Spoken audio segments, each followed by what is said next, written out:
eres una bruta, eres una floja, o no sabes hacer esto, no sabes hacer lo otro.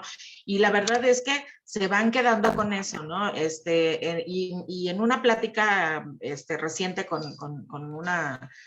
unos amigos, y se oye bien chistoso, pero pues es que es violencia, no es otra cosa, ¿no? Le dice, no, pues yo estoy acostumbrada pues a atender mi cama y o a veces ni la atiendo, ¿no? Pero ahora ya me voy a casar y la mamá del novio pues le enseñó a hacer de todo, ¿no?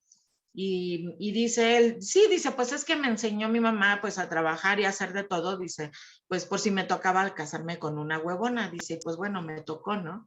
Y la otra chica, ja, ja, ja, ja, sí, sí, sí, sí. Y ella, pues sí, dice, no, ni modo, o sea, perdón por las palabras, ¿no? Pero dice, pues sí, dice, le tocó una huevona, ¿no? Y la verdad es que son dos amigos que yo quiero mucho, ¿no? Y digo, híjole, qué bárbaro, qué feo, ¿no? Ya bien, mirando este video, analizándolo y observándolo detenidamente, le digo, primero, pues yo creo que lo importante dentro de la educación es los valores, y el valor principal es la identidad que tenemos nosotros como personas, ¿no? Y pues yo creo que nosotros como profesionistas y dentro de del ámbito familiar, porque nos van a tocar, digo, yo creo que espero que sean muchos casos, ¿no? Que se acerque mucha gente con nosotros, ¿no? Y la importancia que tiene este tipo de conocimientos que estamos adquiriendo en estos diplomados, ¿no? Entonces, digo, híjole, pero pues de qué manera abordarlo cuando esto se da en un contexto de amistad, ¿no? No profesional, ¿no? Es complicado, ¿no? Pero pues bueno, ojalá se pudiera hacer un espacio y pues abordarlo, ¿no? Porque pues primero pues que la persona tenga bien identificada y bien sentada la personalidad que tiene, ¿no? Y el valor que tiene como persona, y pues no permitir que sucedan este tipo de cosas, ¿no? Porque pues, la verdad es increíble, ¿no? Pero cómo día a día se ve todo esto, ¿no? Entonces es mi participación. Gracias. Muchas gracias. Yo creo que una cosa muy importante que usted puntualiza es la dignidad, ¿no? Yo digo que la dignidad es una señora elegante. La dignidad que tenemos que tener como personas es bien importante. Y yo creo que ahí resumiría, ¿no? Su aportación, que es muy importante, porque finalmente el respeto y la dignidad son tan fundamentales en las relaciones interpersonales, ¿no? Muchas, muchas gracias. Licenciada Sandra García, le damos la voz. Hola, buen día compañeros, gracias. Con respecto a la conferencia que nos dejó ver el día de ayer, es un tema muy interesante porque la violencia de género explican que normalmente no la entendemos qué es, ¿no? O la sociedad piensa que solo es violencia familiar o que todavía no hay un claro concepto de lo que es la violencia de género. Y bueno, en realidad, pues la violencia de género afecta a toda la sociedad, especialmente a la latina, ¿no? En este grupo nos encontramos nosotros en México, ya que en México también se trata de un país muy tradicionalista, donde las leyes difícilmente protegen a las mujeres. Y otro factor muy importante es que la sociedad que nos rodea, por lo general, no cree en lo que una mujer llega a denunciar o a sentir en una demanda. La ponente toca temas muy interesantes, por ejemplo, ella dice que un maltratador siempre su base es las cuestiones psicológicas, ¿no? Que porque la violencia de género no va a iniciar con la violencia física de entrada, ¿no? Sino que es todo un proceso en el que te van sumergiendo, en el que tú no sientes, incluso como dice ella, te dejas llevar por el amor romántico y vas paso a paso en el que tú sientes que igual te hace una cosa, te pide perdón, pero incluso es tan fuerte ese tipo de violencia que yo pienso que actualmente ese siempre va a ser el camino de un maltratador. No te das cuenta hasta, como dice ella, algo que me llama mucho la atención es que dice que la violencia física es ya la última fase en la que no siempre vas a salir viva. ¿no? O sea, que quien lo logra pasar es algo, pues bien difícil, ¿no? Para una mujer. Y bueno, respecto a esto, creo que sí, creo que falta muchísimo interés por parte de las autoridades, incluso en demandas de violencia familiar, cuando entramos a ver algo de violencia psicológica, ¿no? Porque a veces no te han pegado, no te han maltratado, todavía no se llegó a esa fase, a lo mejor alguien logra salir de eso, pero no sabes cómo te trató, lo mal que te sientes, como dice ella, ya estás casi al borde del suicidio. ¿Sí? O sea, te sientes tan mal como mujer, de acuerdo a lo que ella vierte, que incluso ya la víctima pierde su autoestima, pierdes tu dignidad y posteriormente ya incluso piensas en el suicidio, ¿no? Y lo quieren, incluso muchas, pues yo creo que lo han logrado, ¿no? Para mí la violencia de género ya es un obstáculo a la igualdad y bueno, también más que nada tendría que ser como bueno, esto es como darle una inferioridad femenina, o sea, es algo que ya viene como arraigado, ¿no? En la sociedad y a veces te ponen como en ese estrato, ¿no? Y Sí. bueno, en ese caso, pues la violencia de género considera a las mujeres como seres inferiores a los hombres. Y bueno, es mi opinión, ¿no? En general. Gracias. Sí, y no solo así, sino es como que también es como decíamos, ¿no? Como esta violencia que va también hacia los hombres. En realidad es como esta violencia que se ejerce hacia alguien y entonces a través de la violencia, como va siendo en escalada, es que la persona, la víctima va quedando en desventaja, ¿no? Es que tenemos que llegar a estos escenarios más igualitarios, en donde no solo es hacia la mujer, ¿no? También es hacia el hombre. Hay mujeres que son tremendas, ¿no? Y también súper violentas con sus parejas.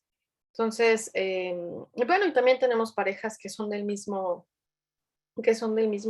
sexo y entonces el asunto también sigue ahí, ¿no? Es esta violencia que sigue existiendo entre las personas.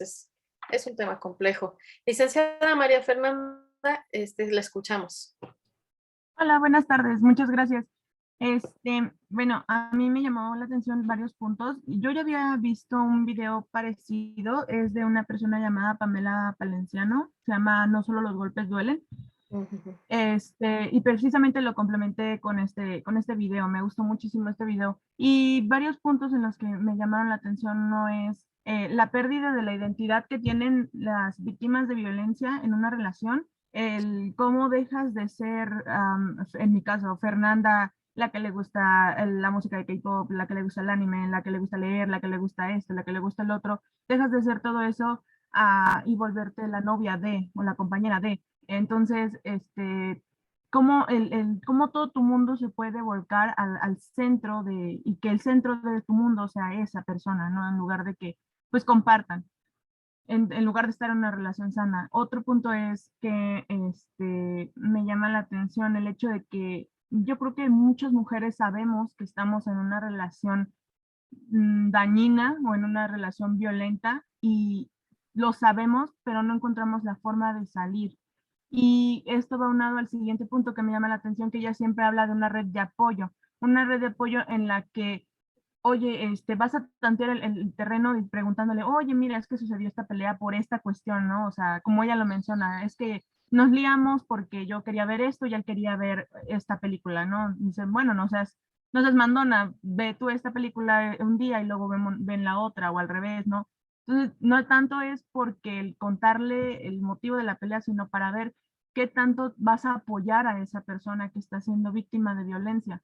Es como que para mí siempre ha sido algo muy importante y es algo que le comentaba a mi abuela, que en mi caso, mi hermana apenas salió de la casa, se independizó, se juntó con su novio, y yo le decía a mi abuela, le digo, mira, yo sé que te duele, yo sé que estás triste, pero tú nada más dile a mi hermana que esta siempre va a ser su casa y que siempre va a tener aquí a dónde volver y con quién y en quién confiar.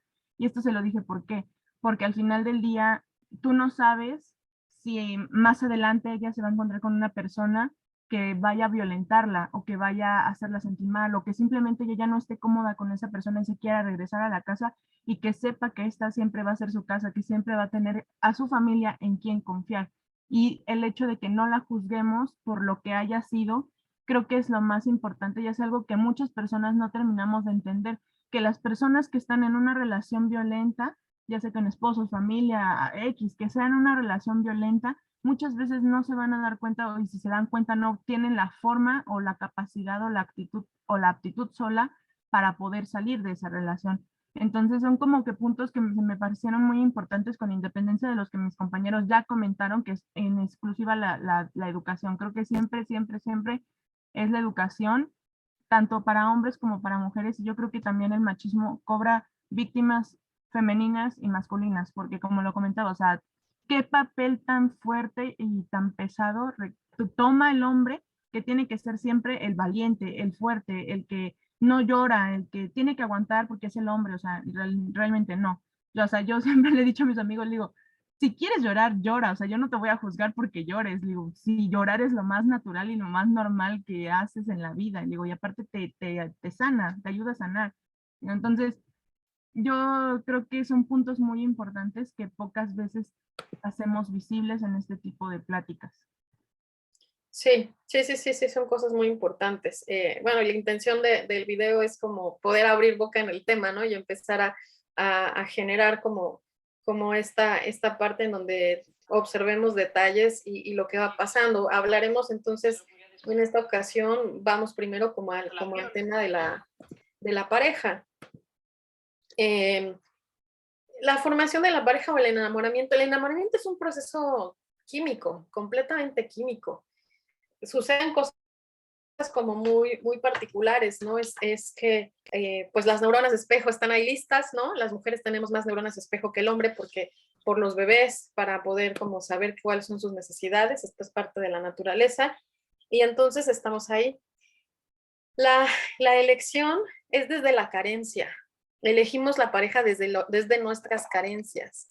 Creo que aquí el primer trabajo que tendríamos que hacer es trabajar con nuestras carencias, trabajar en nosotros mismos para no tener tantos huecos y tantos hoyos, poder ir un poquito más completos, porque desde donde yo carezco es desde donde me voy a enganchar, desde mis heridas, ¿no? Por eso es que referíamos a este asunto de las heridas, desde la herida es en donde voy a generar este gancho. Y bueno, fisiológicamente, por ejemplo, la mujer en el olfato tiene histeocompatibilidad, esto es que nuestro olfato distingue el que es genéticamente diferente a nosotros. Entonces no nos gusta alguien que genéticamente es parecido a nosotros, porque no esa es como una parte del organismo, que es como, con este no me podría reproducir bien, habría problemas para los bebés. No estamos conscientes de eso, pero es así. O a lo mejor les ha pasado que conozcan a una mujer y que digan, ay, no la conozco, pero qué gorda me cae. Lo que pasa es que el proceso de histeocompatibilidad hace que mi olfato perciba la similitud genética y entonces la cosa terminaría siendo bien, bien difícil porque aquella mujer que no la conozco pero la vi y me cayó mal, casi que me podría donar un órgano porque debe de ser genéticamente muy compatible a mí. Entonces es como que, amiga, no la veas feo porque te puede donar un órgano. Entonces es estas cuestiones biológicas también que empiezan a tomar partido y forma en esta cuestión. Que se empieza a generar una carga dopamínica, ¿no? La dopamina es una hormona, pero al mismo tiempo es un neurotransmisor, y entonces es nuestra hormona de la felicidad. Y pues empezamos a estar muy contentos, muy felices. El tema no va ahí, el tema es como que estamos en la idealización del asunto, y entonces yo tomo todos mis ideales y se los monto al otro, ¿no? Y el otro toma todos sus ideales y me los monta a mí. Y yo entonces no estoy viendo a la persona, yo estoy viendo al ideal de la persona. Y yo pues me estoy haciendo como mi cuento, ¿no? Es porque fisiológicamente, neurológicamente, estamos en un estado que está como muy igualado hacia la esquizofrenia, casi como que el enamoramiento y la esquizofrenia van como, se parecen mucho, pues. Entonces estamos en un estado de irrealidad, vamos siendo concretos. Y finalmente el enamoramiento va en esto, ¿no? En esta cuestión como dulce. A mí en las periciales siempre me gusta escuchar las historias de amor de las evaluaciones. Pues yo sé que se están divorciando, pero siempre me gusta escuchar, como tengo que hacer la historia clínica y tengo que conocer toda la historia de la persona, siempre me encanta escuchar las historias de amor, ¿no? Porque digo, ya ahorita viene lo feo, pero a ver, cuéntenme lo bonito, cuéntenme cómo se conocieron, cómo se enamoraron, desde dónde se engancharon. Esta parte también es muy importante para entender cómo está yendo el resto del proceso de la relación y cómo se da la fractura. Pero entonces empieza ahí. La producción química empieza a bajar más o menos entre el año y medio, y entonces ya está, bienvenidos a la realidad. Y a lo mejor cuando ya bajamos a la realidad, pues ya hubo muchas señales y muchas cosas que ya no vimos y que ya nos perdimos. Finalmente puede estar ahí. ¿Qué pasa con las relaciones violentas?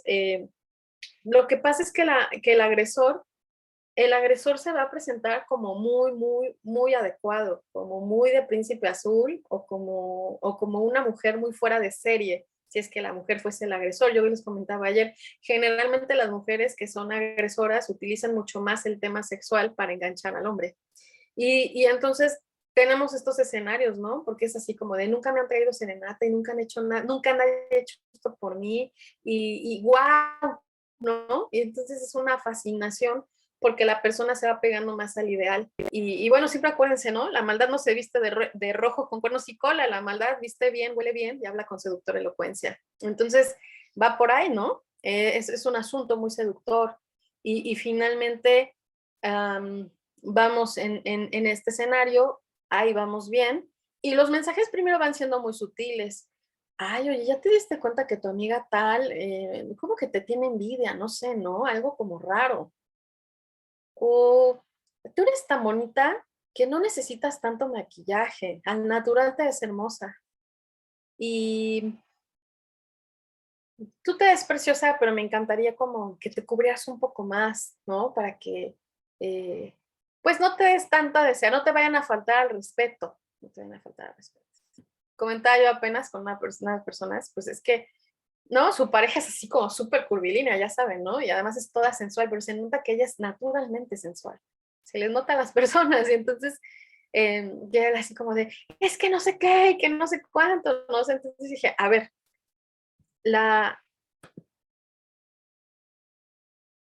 sí, ahorita se la escribo.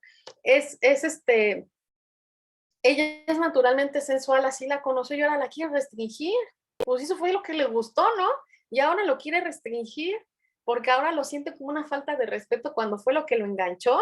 Entonces, de repente es esto, ¿no? Empieza a ver estas como restricciones y un poco el agresor toma el papel como moralista y como esto es lo correcto y esto es lo adecuado y este es el deber ser. Y ese es uno de los principales engaños, ¿no? Esta cuestión como de yo tengo la razón en lo que digo y como lo digo. Este es también un escenario que se escucha mucho en el discurso, ¿no? De esto es lo correcto, lo digo por su bien, en fin, ¿no? Una serie de cuestiones que empiezan a generar estos escenarios de violencia psicológica.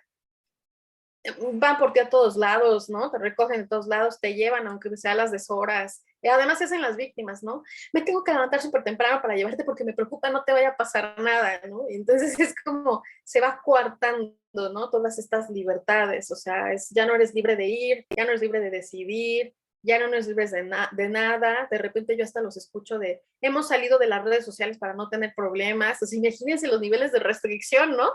Entonces es como que todo se va restringiendo. Evidentemente, un agresor tiene que cortarte los lazos familiares, los lazos de las amistades, para que no tengas referencias, para que no tengas en dónde comparar y en dónde tener esta referencia, esta capacidad de generar estos escenarios, de que el otro te escuche y te diga algo más. Poquito a poco, sutilmente, se va a ir tratando todo y te va a cambiar por completo. Esa parte también a mí me encanta del video, porque la identidad, adiós identidad, ¿no? Queda trastocada completamente, pero es suavecito y es en el poco a poco. Y tú escuchas a la víctima que dice, es que yo no hago lo correcto, no hago lo que debe de ser, ¿no? O sea, realmente le empieza a comprar el discurso al otro. Y entonces ahí va, ¿no? Ahí va en todo el escenario. Es una postura de muchísima inseguridad del lado del agresor. Pero fíjense, es como muy curioso porque los agresores, ya sea hombre o mujer, el agresor nunca va a buscar a alguien más débil que él. Este es el primer error en el que caemos de pensar. El agresor siempre va a buscar a alguien que esté mucho más integrado que él, que sea mucho más fuerte que él, que esté en muchas mejores condiciones que él, porque él es el que tiene las carencias. Y entonces lo que le va a complementar es alguien que esté mucho más integrado, que lo vea como mucho más sano. Eso es lo que le va a llamar la atención. No se va a fijar en alguien que está dado al catre como él, o sea, eso realmente no le va a llamar la atención. Lo que le va a llamar la atención es alguien mucho más integrado, mucho más sano, mucho más integrado, mucho más independiente, mucho más todo. Y entonces, el problema que tiene la víctima en la mayor parte de los casos es ser rescatadora. Ay, eso de ser rescatadores no funciona para nada. Y entonces es como de, tiene potencial. Yo siento que un tema en donde sí tenemos como un, no sé si me atrevería a decir defecto, obviamente es perfectamente coloquial el asunto que estoy diciendo, que tenemos muchas mujeres, es que vemos el potencial en los demás y no estamos con los pies en la tierra de ver la realidad, ¿no? Tiene potencial. Uf, pues sí, tiene potencial, pero, ¿no? A ver, espérate. Y entonces también es un poco, es un gancho un poco loco en el que el otro está en desventaja y yo le voy a ayudar a que esté mejor, porque tiene tal potencial que si realmente lo lograra, que si realmente mejorara, no tienes idea del alcance que tendría. Pero la realidad es que no es. Y no es porque no quiere ser. Y entonces este es un problema vital en estas relaciones violentas que se van forjando. El agresor, yo voy a hablar de agresor genérico, ¿eh? El agresor tiene que mostrar su superioridad sobre la víctima porque sabe que es más que él y entonces la tiene que aplastar porque se siente aplastado por su sola presencia. Y entonces te tengo que aplastar, ¿no? Tengo que aplastarte para entonces yo sentirme mejor. Va así, sea un hombre, sea una mujer el agresor, va de lo mismo en ese sentido. Por eso es que nuestras víctimas tienen muchos más elementos, están mucho más integradas. Mucho creo yo que también en cuanto a la educación nos hace falta enseñarles a nuestras hijas y a nuestros hijos los escenarios de realidad en el exterior. Miren, de repente los cuidamos tanto, los queremos tanto, intentamos darles lo mejor que tenemos, intentar que las casas y los escenarios sean el mejor escenario, pero nunca les platicamos de cómo es la realidad afuera. Y entonces literal que viven en Disneylandia y cuando salen a la realidad se enfrentan a una realidad que es cruenta, a la que no están preparados y de las que nadie les contó. Juran que las personas son buenas y que no hay maldad en este mundo y que entonces hay que ser buenos seres humanos y tantas cosas, ¿no? O sea, sí entiendo que hay que dar valores, pero también entiendo que hay que educar en la realidad, hay que educar en que hay personas pues que no están nada bien y que van a abusar y que van a ir encima, ¿no? Y que van a provocar muchas cosas. Tenemos que explicar esa realidad también, porque de repente nuestros niños van sin malicia al mundo y con permiso, ¿no? Son devorados. Este es el escenario. Un poco a mí me gusta como utilizar la analogía, una analogía como que la he como tropicalizado, de decir que es un poco como Jane y Tarzán, ¿no? En cuanto a los escenarios de violencia, que es un poco lo que pasa. Ella viene de un escenario cuidado, ella viene de una casa, viene de estar protegida y todo, pero sale al mundo real, que es una selva, y entonces va con sus encajes, sus zapatillitas y así, y dice, ¿qué caramba hago aquí cuando está en la selva? Me ensucio. Y de repente ve a Tarzán, ¿no? Que entonces Tarzán es súper hábil en la selva, se cuelga, sube, baja, hace y demás, y que lo ve y que dice, ay, esto está un poco rupestre, pero wow, qué inteligencia, qué audacia, qué potencial. Y entonces Tarzán, pues simplemente dice, mujer, ¿no? Para mí, sí, ¿cómo no? Y aquella dice, pues sí, pero una casa, y bueno, ok, pues le construye ahí una casuchita en el árbol, y ella como está acostumbrada, pues hace lo que puede y lo pone bonita como puede con lo que tiene, y finalmente él es agreste completamente, no está educado en las cuestiones del afecto, y cuando Jane intenta darle afecto, pues él le devuelve con violencia.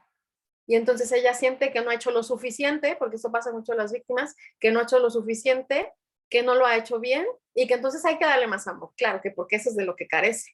Y entonces multiplica su dosis de amor y con permiso, ahí va la dosis de violencia.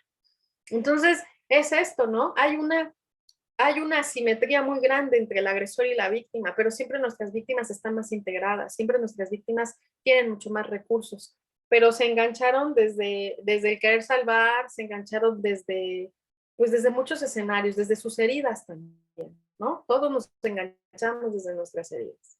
Entonces, este es como un tema muy, muy importante que tenemos que ir como estableciendo. Y finalmente, se van a ir abarcando todos los territorios, ¿no? Violencia económica, o sea, violencia a diferentes niveles. Y sí, efectivamente, la violencia física aparece después.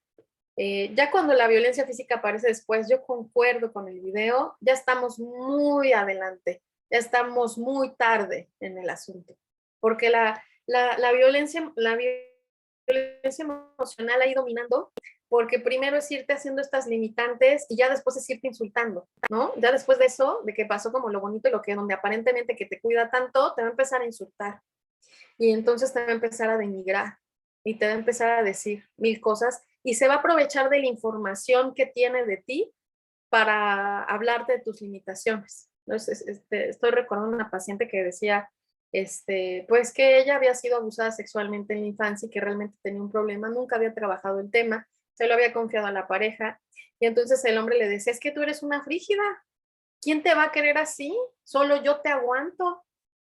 Nadie te va a querer así, ni siquiera sirves como mujer. Entonces se va enganchando, ¿no? Esta violencia desde la información que se tiene, desde los lados flacos y desde ahí se van haciendo todos estos comentarios y todas estas cuestiones que, bueno, pues además ante un argumento de ese tamaño, pues, ¿qué se dice, no? Entonces ese es como de, pues, que estoy descompuesta, ¿no? Y él es tan amable de estar conmigo, es esta la sensación. Entonces hay un problema como mayúsculo, ¿no? Al respecto. Pero definitivamente un agresor no ve a una víctima como una persona, la ve como un objeto y la utiliza. Punto. Un objeto en el que va a descargar todo su enojo, todas sus frustraciones, todas sus limitaciones, todo. Casi siempre solamente va a ser un objeto en donde se va a proyectar todo aquello que tiene y que no puede volcar sobre la figura original que le hizo daño. Miren un poco es de necesidades de Zimmerman. La curva de necesidades de Zimmerman nos dice que tenemos las necesidades, la necesidad real, entonces nos surge una figura, ¿no? Nos llama algo la atención, nos hace figura. Y al llamarnos la atención, lo demás se vuelve fondo, ya no le hacemos caso. Generamos un movimiento para acercarnos a eso que nos llamó la atención. Entonces yo me acerco. Y si yo me acerco lo suficiente y soy recibido, hago contacto con la necesidad. Y si ya hago contacto con la necesidad, bueno, entonces se asimila y baja y se acaba la necesidad. Traduzcámoslo. Necesito el amor de mi mamá, me acerco a mi mamá, pero mi mamá en lugar de recibirme me rechaza. Y entonces me regreso. Yo sigo necesitando el amor de mi mamá, me acerco a mi mamá me rechaza. Entonces esta necesidad queda sin resolver. No puedo generar toda la curva, no puedo llegar al contacto y a la asimilación porque no puedo avanzar. ¿Qué hacemos los seres humanos? Montamos necesidades falsas sobre necesidades no cubiertas. Aquí tengo esta necesidad no cubierta y entonces yo le monto una necesidad falsa, ¿no? Que puede ser lo que sea. En este caso, si nos vamos a los agresores, pues entonces voy con una pareja. Pero realmente no estoy buscando una pareja, realmente yo sigo como que buscando el amor de la mamá. Y entonces yo me acerco y yo hago contacto, pero ¿qué creen? ¿Era la necesidad real? No, no era. Y entonces me enojo y me frustro. Y voy a tomar a esta figura para todo ese enojo y toda esa frustración que traigo allá atrás no resuelta, aquí se la aviento, porque aquí sí puedo.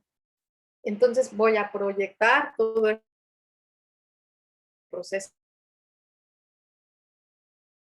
Básica no está cubierta, le puedo montar muchas necesidades extras, ¿no? Que es el caso de nuestro agresor. Nuestro agresor no es en esta cuestión tan directa, sino es, esta necesidad no está cubierta y entonces le monto otra que se llame dinero. Y entonces me hace figura el dinero, veo cómo producir dinero, hago contacto con el dinero, pero como no es la necesidad real, regreso y estoy busque y busque dinero, busque y busque dinero. Esta sería como una de las posibles explicaciones a el querer poder y dinero y cosas y no tener llenadera, ¿no? Es como más y más y más y más y más, que no se pueda cubrir. ¿Eso qué va a significar? Real, básica, no cubierta, que yo estoy montando necesidades irreales para poder como aminorar esto que me duele muchísimo.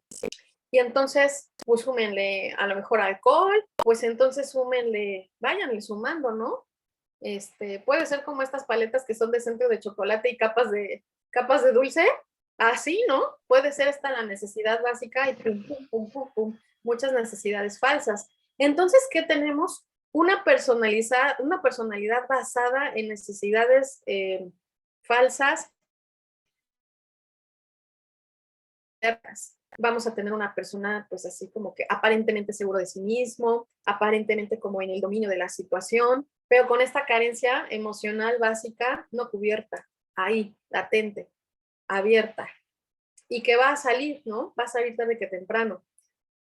Entonces nuestro agresor no es tan simple, nuestro agresor es complejo, y por eso es que tiene esta necesidad aplastante, y esta necesidad limitante, y esta necesidad de irle quitando al otro su identidad y de irlo desnudando de los elementos que lo conforman como persona, casi como en un efecto vampiro, ¿no? Como de si se los quito, me los quedo yo, si se los quito, los succiono yo. Las víctimas nos van a decir una y otra vez, es que me lo cambiaron, te juro que no era así, y llegó un día y me lo cambiaron. Y yo les digo, es como si los marcianos se lo hubieran robado, ¿no? Sí, exacto, es como si los marcianos se lo hubieran robado. Es que es así, ¿no? Como que vamos pasando de un trato como más amable, de un trato más cálido, a toda esta transformación de la violencia emocional que va pasando de empezar a ser muy sutil y con ciertas limitaciones, a ser ya súper directa y aplastante. Siempre va a ir creciendo, ¿no? Y siempre va a ir en estos escenarios. Es una escalada que no es de un día, es una escalada que va en el poco a poco. Y pues bueno, también a veces las víctimas no quieren zafarse de ahí, aunque logran ver algunas cosas y logran ver algunos escenarios, no logran zafarse de ahí.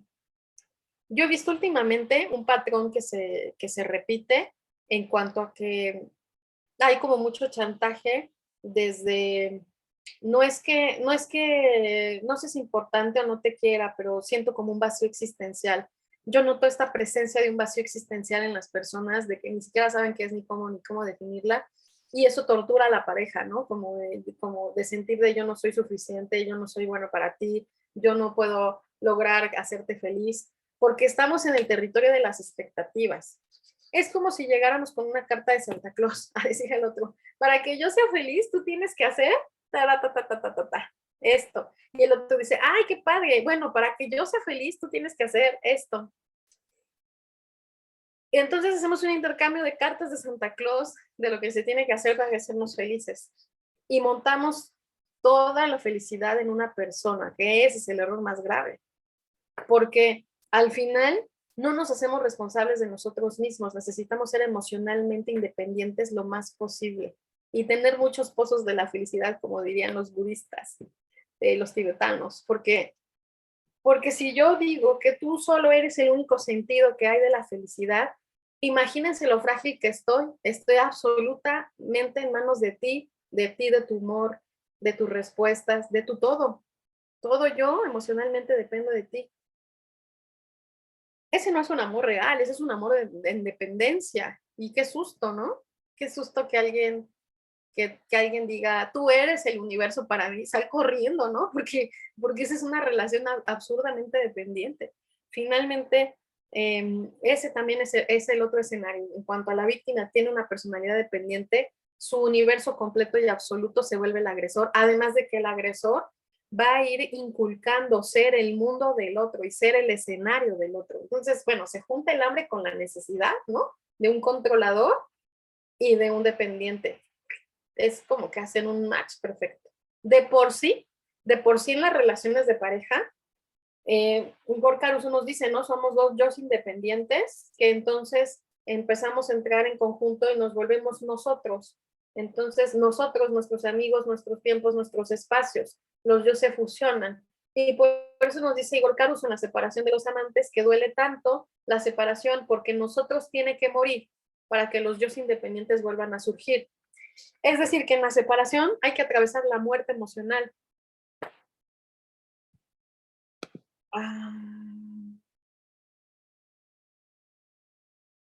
Sí, no se preocupe, yo entiendo perfecto. Sí, muchas gracias por avisarme. Entonces, nosotros tienen que morir, los yo tienen que resurgir, pero aquí este es un pleito muy importante que ustedes van a encontrar en los juicios y se nota por el nivel del pleito. Nadie se quiere morir emocionalmente, nadie quiere ceder en ese territorio. Entonces es como te saco la lengua, te pico el ojo, pero no me muero emocionalmente, ¿no? O sea, es como este miedo a soltar, a resignarse y a resurgir, porque que literal que hay que atravesar el crisol de la muerte emocional, ¿no? Ese es un problema mayúsculo, mayúsculo. Y entonces me sigo peleando contigo y te digo y te grito y, ¿no? Y pam, pam, pam, y ahí vamos en un ping-pong, porque nadie se quiere morir. Al final es así. Y pues bueno, eso es lo que hace que la cuestión sea muy difícil. En la escala Hart del dolor emocional, la separación o el divorcio está en el número 1 de los dolores emocionales. No, le sigue la muerte de un hijo, le sigue la viudez, pero al final es que primero está esta cuestión de la separación. Entonces, el miedo más grande de la personalidad dependiente, que era lo que veíamos ayer, pues justo era la soledad. Entonces, si yo tengo una personalidad dependiente, aunque me estés haciendo ¿cómo decirles? Aunque me estés poniendo todos estas limitantes y si las vea, ahí me voy a quedar. Ahí me voy a quedar. Y pues bueno, sigue avanzando la violencia, ¿no? La violencia se sigue dando, se sigue presentando y sigue sumergiendo a la víctima en el escenario de la violencia. Ahora, no todas las víctimas son iguales. Aquí tendríamos que hacer una diferenciación. Porque gracias a la victimología podemos diferenciar tipos de víctimas. No podemos hablar de víctimas de una forma generalizada. La victimología es una ciencia independiente que, bueno, empezó más o menos en 1950 y entonces aquí se trata del estudio de la víctima, pero también de su clasificación y también de ver su grado de responsabilidad en las cosas que suceden. La victimología tiene muchos autores, pero un autor como muy de base es Benjamin Mendelssohn, quien hace esta primera clasificación de víctimas. Entonces nos va especificando, ¿no? Una víctima pura es esta víctima que no tiene nada que ver con la agresión que recibe, es una víctima que está como completamente desconectada del agresor y ya está, ¿no? Muchas veces estamos hablando como de víctimas de ocasión, ¿no? Que pues en el momento las pescan y víctimas de ocasión. Le llaman también víctima completamente inocente o víctima ideal. Okay.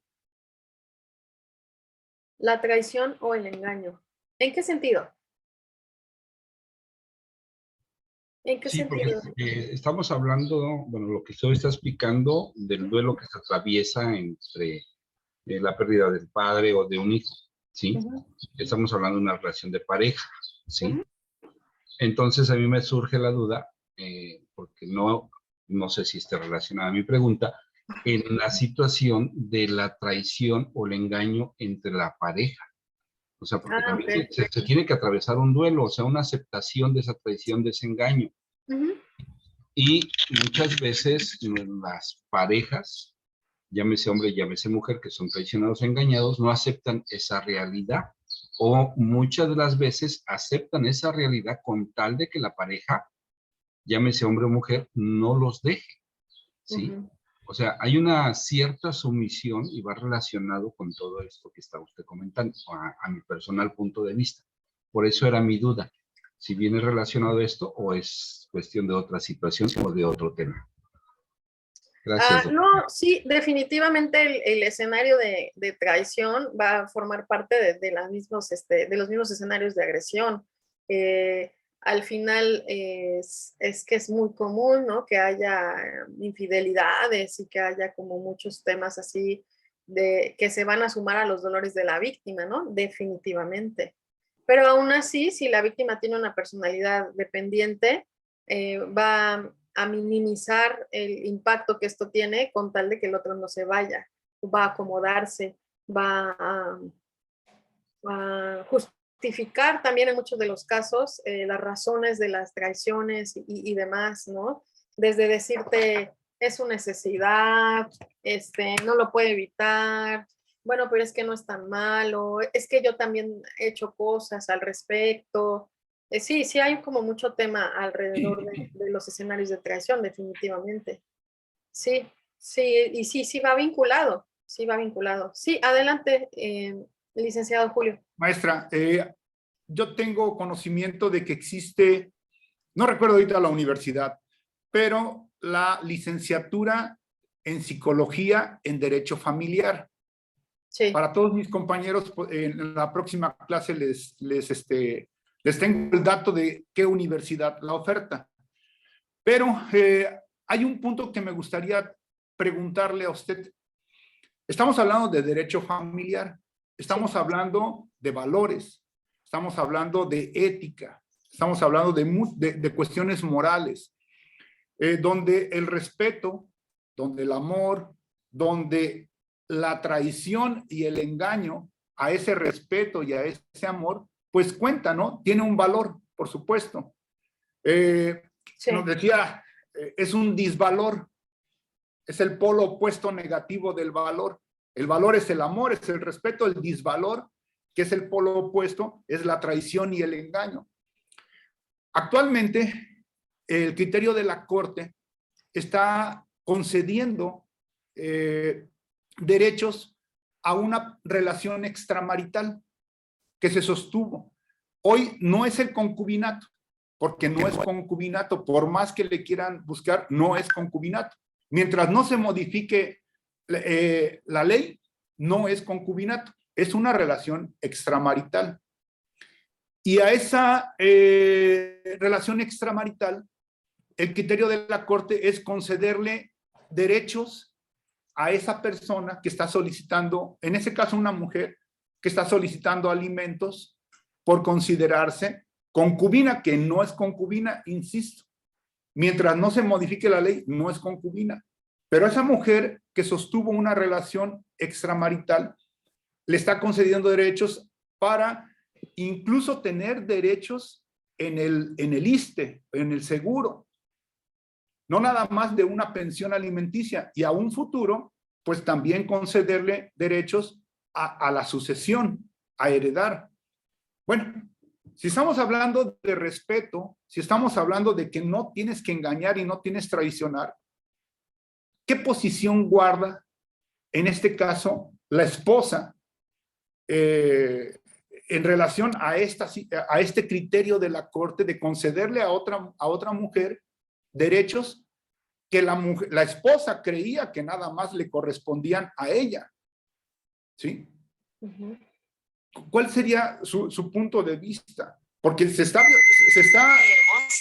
está violentando flagrantemente los derechos de la esposa. Dice, pues divórciate, que es, yo preguntaría de los que estamos aquí, hombres y mujeres, ¿qué sucede si nosotros confiamos en nuestra pareja?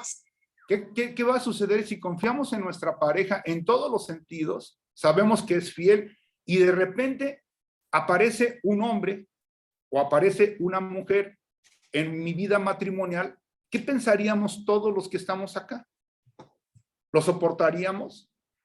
¿Qué diríamos? Me está transgrediendo un valor supremo que es en el matrimonio, que me debe amar y que me debe respetar, me debe lealtad, me debe solidaridad, mi cónyuge. Máxime si yo se lo he dado. Pero como viene un criterio de la Corte y dice, ¿sabes qué? No, sí tiene que dársele derechos y sí tiene derecho a una pensión alimenticia. Digo, bueno, perfecto, ¿no? ¿Qué pensaríamos un ejercicio en un grupo tan reducido como es el de nosotros? ¿Qué haríamos nosotros? Yo pienso... Lo primero que se me viene a la mente, conociendo los sentimientos de la mujer, que son más profundos, más puros que el de uno como hombre, que la mujer va a decir, me engañó, lo voy a dejar. ¿Sí? Está rompiendo con una relación conyugal. ¿Sí? en primer lugar, al concederle, ya con el solo hecho de tener una relación extramarital, pero más allá, el tener derechos, de que la ley le esté concediendo derechos a esa persona, es más violento para la mujer recibirlo de esa manera. Me gustaría escuchar su punto de vista. Yo Si es tan pienso que amable. hay que ver el contexto porque obviamente si hay niños, el tema son como el cuidado de los niños, no tienen nada que ver con todos estos escenarios.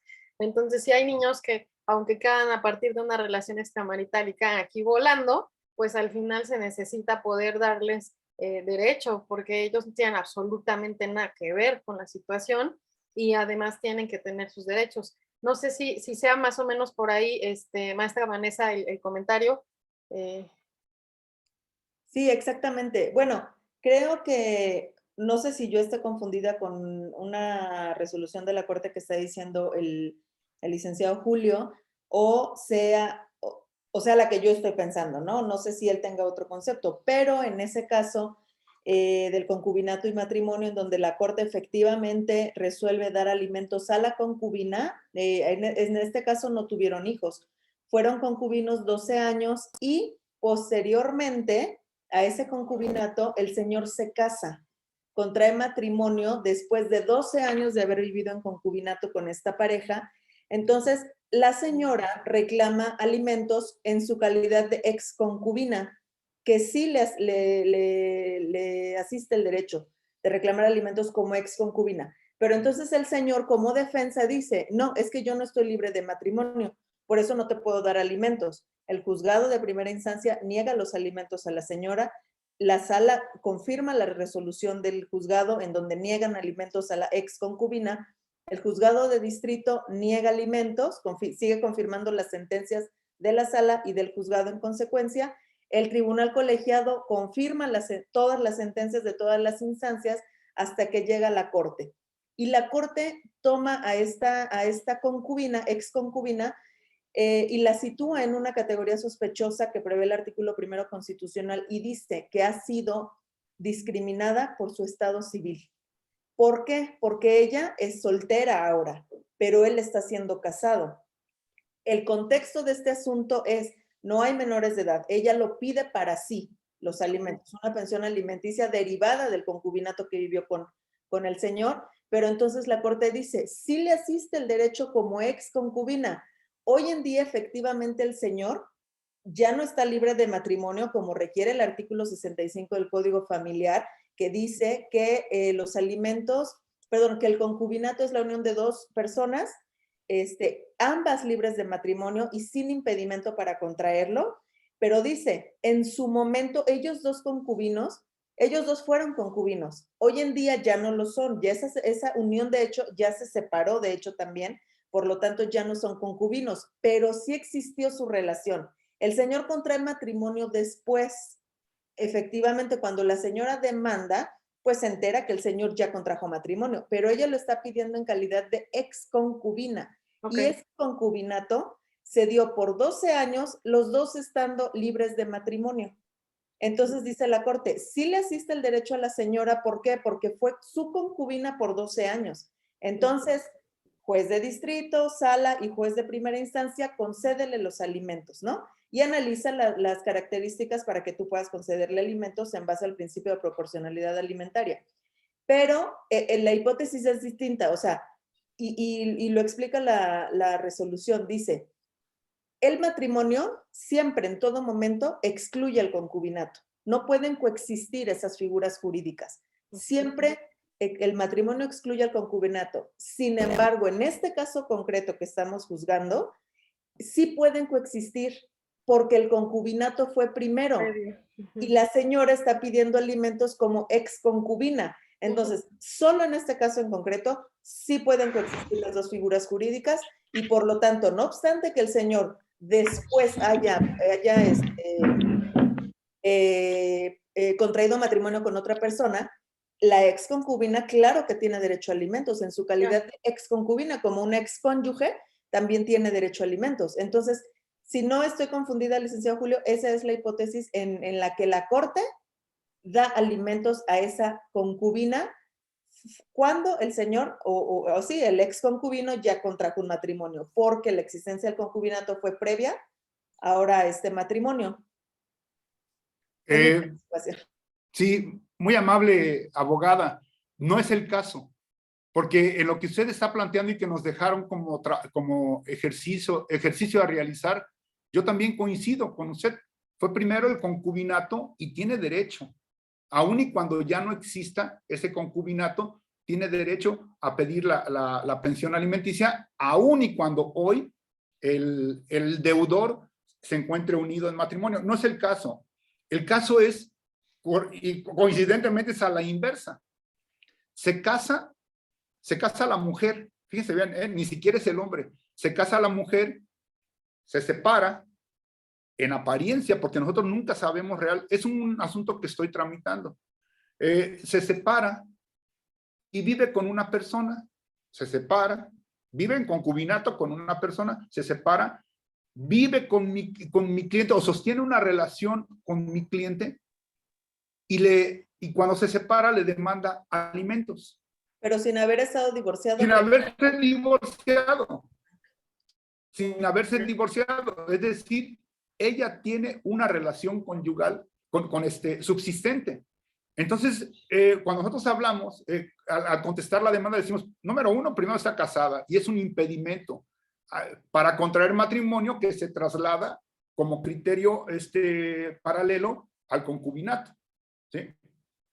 No tienes derecho a alimentos. Si tienes derecho a alimentos, si tienes alguna situación que apremie para cubrir tus necesidades prioritarias de subsistencia y desarrollo, ve y demándaselo a tu cónyuge, porque para eso lo tienes todavía. Está todavía ese vínculo. Y ella dice, no, ¿sabes qué? Hay concurrencia de derechos. Y yo tengo derechos. Hoy día, en segunda instancia, están aplicando un criterio que también, si ustedes me lo permiten, la próxima semana, yo también se los voy a proporcionar, donde le está diciendo, pues, ¿sabes qué? No hay impedimento. Hay concurrencia de derechos, tomando en consideración el criterio, y se los paso con mucho gusto. En esos casos, se está ya concediendo beneficios a una relación extramarital. En el caso que se nos dejó y que plantea muy breve, pero muy conciso y muy correcto, licenciada, ese sí, sin temor a equivocarme, creo yo que todos coincidimos en que tiene derecho a los alimentos. Pero yo me refiero a otro caso, perdón. Y ya lo planteé en este momento. Mira. Bueno. Entonces creo, licenciado, que habría que traer aquella tesis para aplicarle el caso contrario, ¿no? Dice la Corte que no pueden coexistir ambas figuras jurídicas. El matrimonio en todo momento excluye al concubinato. Entonces, tráigala. Sí. Gracias, abogada. Y bueno, maestra. Sí, si nos puede compartir esa resolución, el abogado, sería fabuloso para nosotros, ¿eh? ¿Cómo no? Claro que sí. Muchas gracias. Bueno, pues van pasando como un montón de cosas, ¿no? pero pues ahí sí es como es un cajón cerrado, porque entonces no se puede, ¿no? No se puede.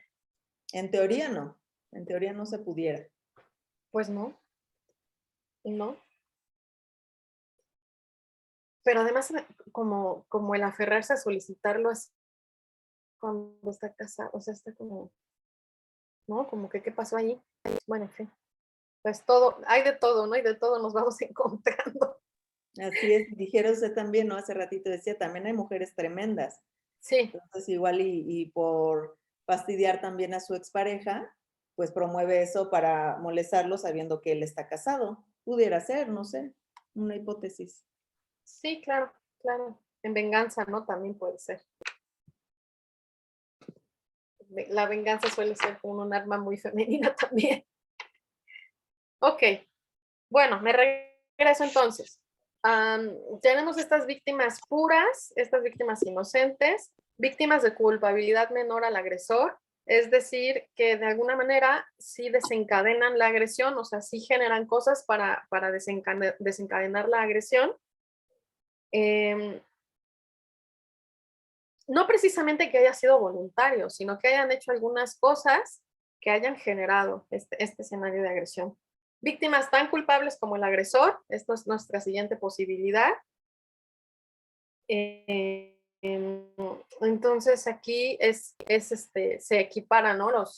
las cuestiones de responsabilidad, y también cuando la víctima termina siendo más culpable que el agresor, cuando se voltean los papeles al final, que primero está siendo agredido y después pues termina siendo el agresor. Entonces la victimología toma a las víctimas no desde un lado plano y no en un mismo tasaje, sino empieza a hacernos estas diferenciaciones de víctimas, de responsabilidad de la víctima, de situaciones que sí vale mucho la pena tomar en cuenta, porque al final es que necesitamos conocer como todo el contexto de la situación. Cada situación es diferente y tener que ir viendo todo el contexto y todas las situaciones y todas las realidades. A mí la verdad es que me hace un poco de ruido de repente como los manejos sobre las víctimas, en donde es como un poco como tú eres la víctima y no eres responsable de nada. Y entonces la otra persona es como el malo de Malolandia. Y entonces yo diría, depende, ¿no? Habría que ver, habría que revisar y habría que ser como más objetivo en la situación. Ese es el plano que tiene la victimología, ¿no? Que no sea todo como en consideración de la víctima porque no se han analizado los asuntos, sino que se analicen y realmente se pueda conocer qué es lo que pasa. Evidentemente también entra en los procesos de cuidado de la víctima, de no revictimizar y todas estas cuestiones. Pero finalmente nos va dando estos territorios donde podemos diferenciar a nuestras víctimas. Y sí, definitivamente no va siendo lo mismo y no es igual. ¿Qué tenemos aquí que considerar? Que es muy complejo, ¿no? El escenario de violencia. Y aquí como estamos refiriéndonos primero sobre la pareja. No es lineal, tiene muchos elementos, cada quien viene desde sus carencias, se enganchan desde ahí y van operando como sus propios mecanismos y sus propios escenarios que ya traen desde atrás, ¿no? Por eso es que era la clase de ayer ahí atrás, porque lo vamos a plasmar en la pareja, porque va a quedar puesto ahí, porque nuestra solicitud como que va a ser grande, ¿no? Y entonces eso. Pero muchas veces también los agresores se van más por un tema utilitario sobre la víctima y finalmente la víctima no alcanza a verlo, ¿no? O sea, se queda como en un de, no, ¿cómo crees? Yo me acuerdo mucho de un asunto que tomó 7 años en el juzgado y tocó como siguiendo sin querer 7 años y bueno, se peleaban horrible y la mamá no permitía que el papá viera a los hijos y la mamá los alienaba, ¿no? Y el papá realmente pues una persona amable, decente, trabajador, o sea, no, pero la mujer era bastante tremenda. Y finalmente yo le decía, me acuerdo que le decía al secretario de acuerdos, o sea, sí, de plano, yo estoy segura que ella les dice cosas a los niños para que no entren. En el momento de estar ahí, en la sala de espera, en orientación familiar, dije, ¿por qué no grabamos, no? O sea, solicitamos como videograbar, que la cámara los grabe para que salga en el video las cosas que ella les dice a los niños y podamos ir como tomando del hilo, porque de plano el señor no puede convivir con sus hijos, ¿no?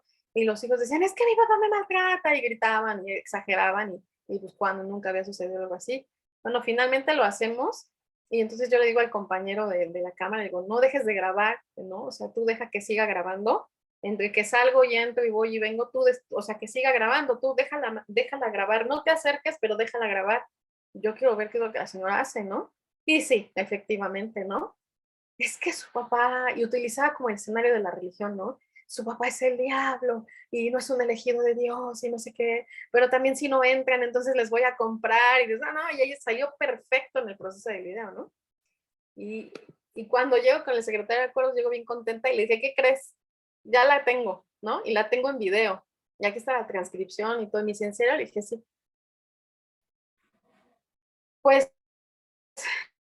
cuando sale lo de la transcripción, la señora va y busca al señor, se reconcilian y después de un juicio de 7 años, ya se fueron a Disneylandia, literal a Disneylandia a festejar, que estaban todos juntos, happy family, así.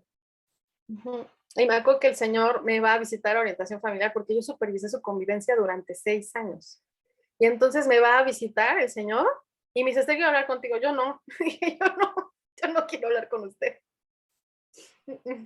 Lo siento. Y me dice, pero no, señor, no. No, o sea, es que, y la señora me dice, tú fuiste la única que me tenías atrapada, pero yo soy más lista que tú. Y él es un tonto, pero ¿sabes qué tiene? Es un buen proveedor. Pues yo sí. Pues ya, ni cómo ayudarlo. O sea, al final también así son las circunstancias y las situaciones, ¿no? O sea, son como muy complejas y los escenarios son muy difíciles. El agresor, a eso me refiero, ¿no? Puede tener este nivel de dominio y este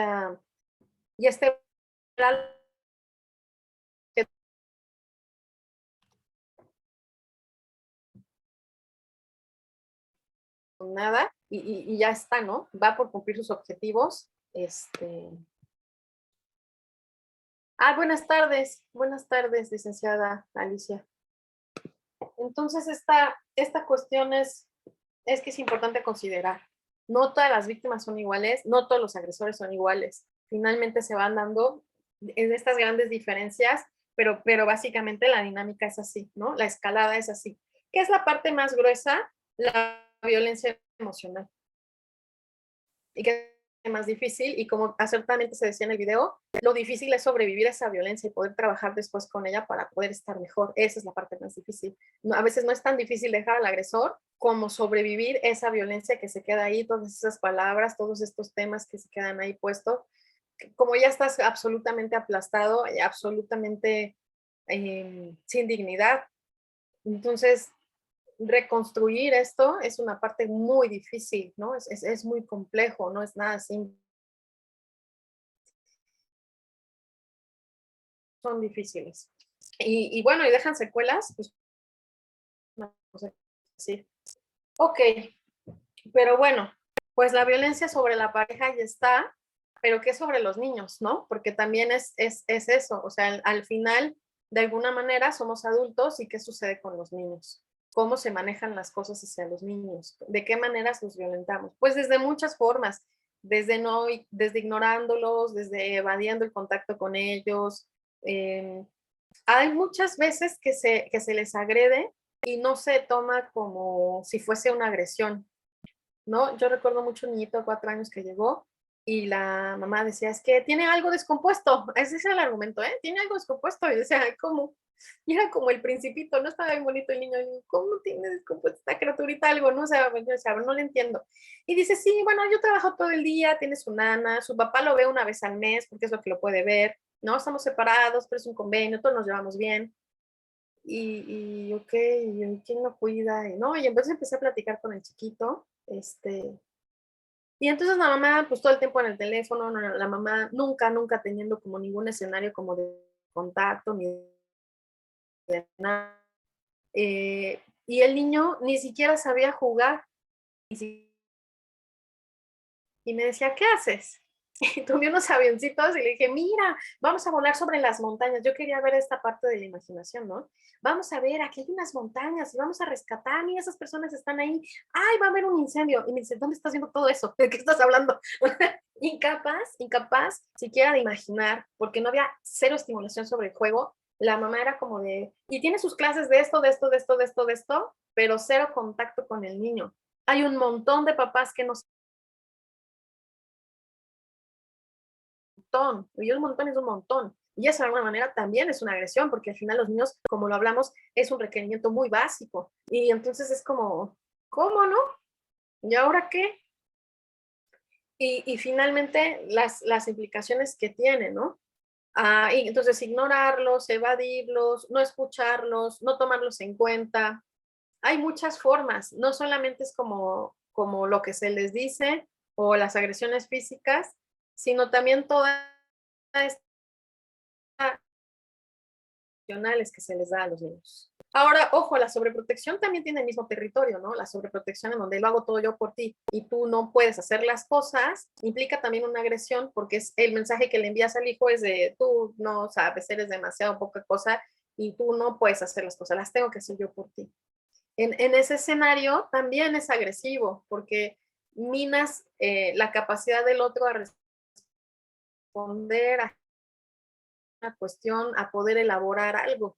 Hay evidentemente, pues lo que yo he encontrado como un daño mayúsculo, no solamente que lo he encontrado yo, sino que también la literatura lo refiere, es todas estas cuestiones de estar diciéndole al niño, eres un tonto, eres un ignorante, es que cómo se te ocurre, es que cómo crees. O sea, el estar todo el tiempo denostando a los niños, lo que va generando en ellos es muy profundo. Vamos como desbaratándolos, vamos que ellos no quieran entrar en contacto con los demás porque ni siquiera sé qué quieres, cómo te hago que estés bien, cómo te puedes sentir bien conmigo, no tengo ni idea, porque todo es para mal, para mal, para mal. Entonces al final me siento mal todo el tiempo. Es una violencia muy profunda que queda ahí plasmada en los niños y que los desbarata por dentro.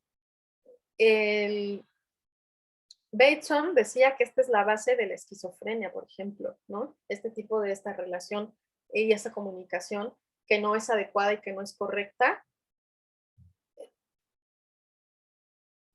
¿Está bien? ¿Sí me ven bien? Porque para mí están como congelados todos. Sí, está bien, doctora. Yo también, perfecto. Sí, eso. Ah, ya. Es que de repente dije, ah, caray. Está bien. Yo también Entonces, me veo bien. Perfecto, gracias. Entonces lo que sucede es que también lastimamos a los niños en el entorno de la comunicación. Si nuestras reglas son claras y lo que les decimos a los niños es claro, los niños saben qué hacer. Pero si nuestra comunicación no es clara y la comunicación puede llegar a ser patológica, vamos también violentando a los niños desde ahí. ¿Cómo sería esto? Bueno, da una orden por una figura de autoridad, se da una contraorden y se dice algo contradictorio. ¿Cómo funciona esto, no? Vamos a imaginar un niño con una pelota roja en medio de la casa, una casa está como súper limpia, y entonces el niño empezando a botar la pelota en medio de la sala, y entonces llega la mamá, y pues, ¿qué es lo primero que le dice? No, o sea, no, aquí no botes esta pelota. Pero entonces de repente se acuerda que las buenas mamás no les hablan mal a sus hijos, y entonces le dice, no es que no te quiera, mi amor, no es que no te quiera. Y ya no sabe qué decir después de eso porque se queda atorada y me voy a sentar a verte jugar. Ya no se entendió nada. Versión mexicana. Misma situación.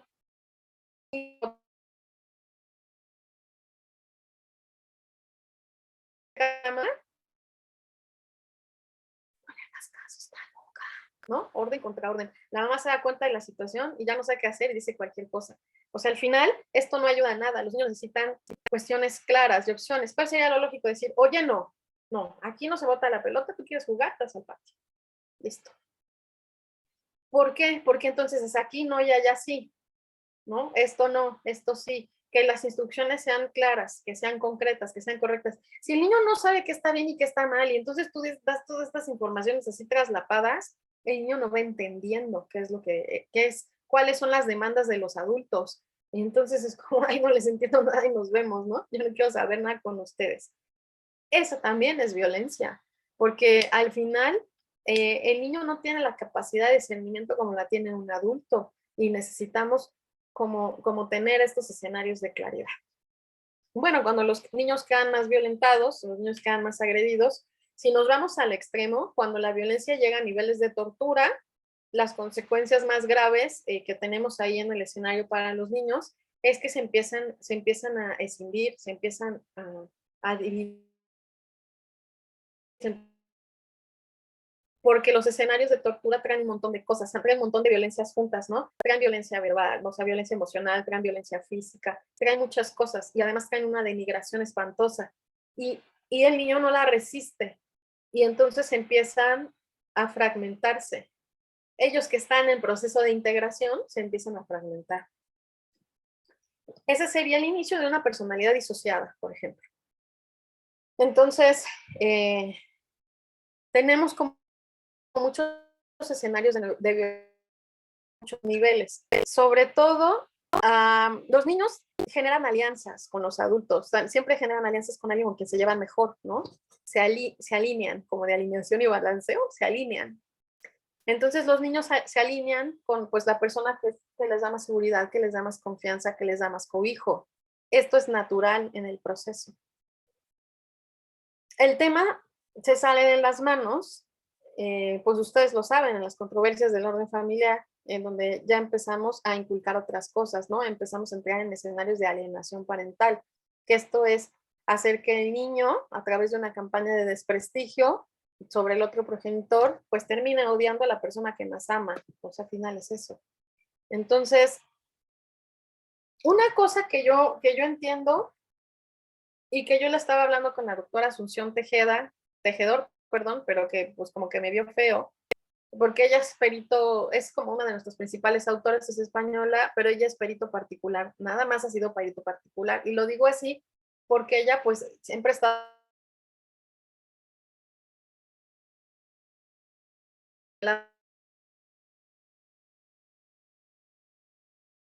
que yo había encontrado que el progenitor separado de sus hijos sí había hecho algo, no tan grave, pero sí había hecho algo, a lo mejor más chiquito, que ese algo más chiquito que había hecho servía para montar todas las mentiras, que si el progenitor separado de sus padres no había hecho absolutamente nada, no había manera de que las mentiras encajaran. Las mentiras a través de la manipulación y la alienación son medias verdades, medias mentiras mezcladas con cosas, pero necesitan un fundamento para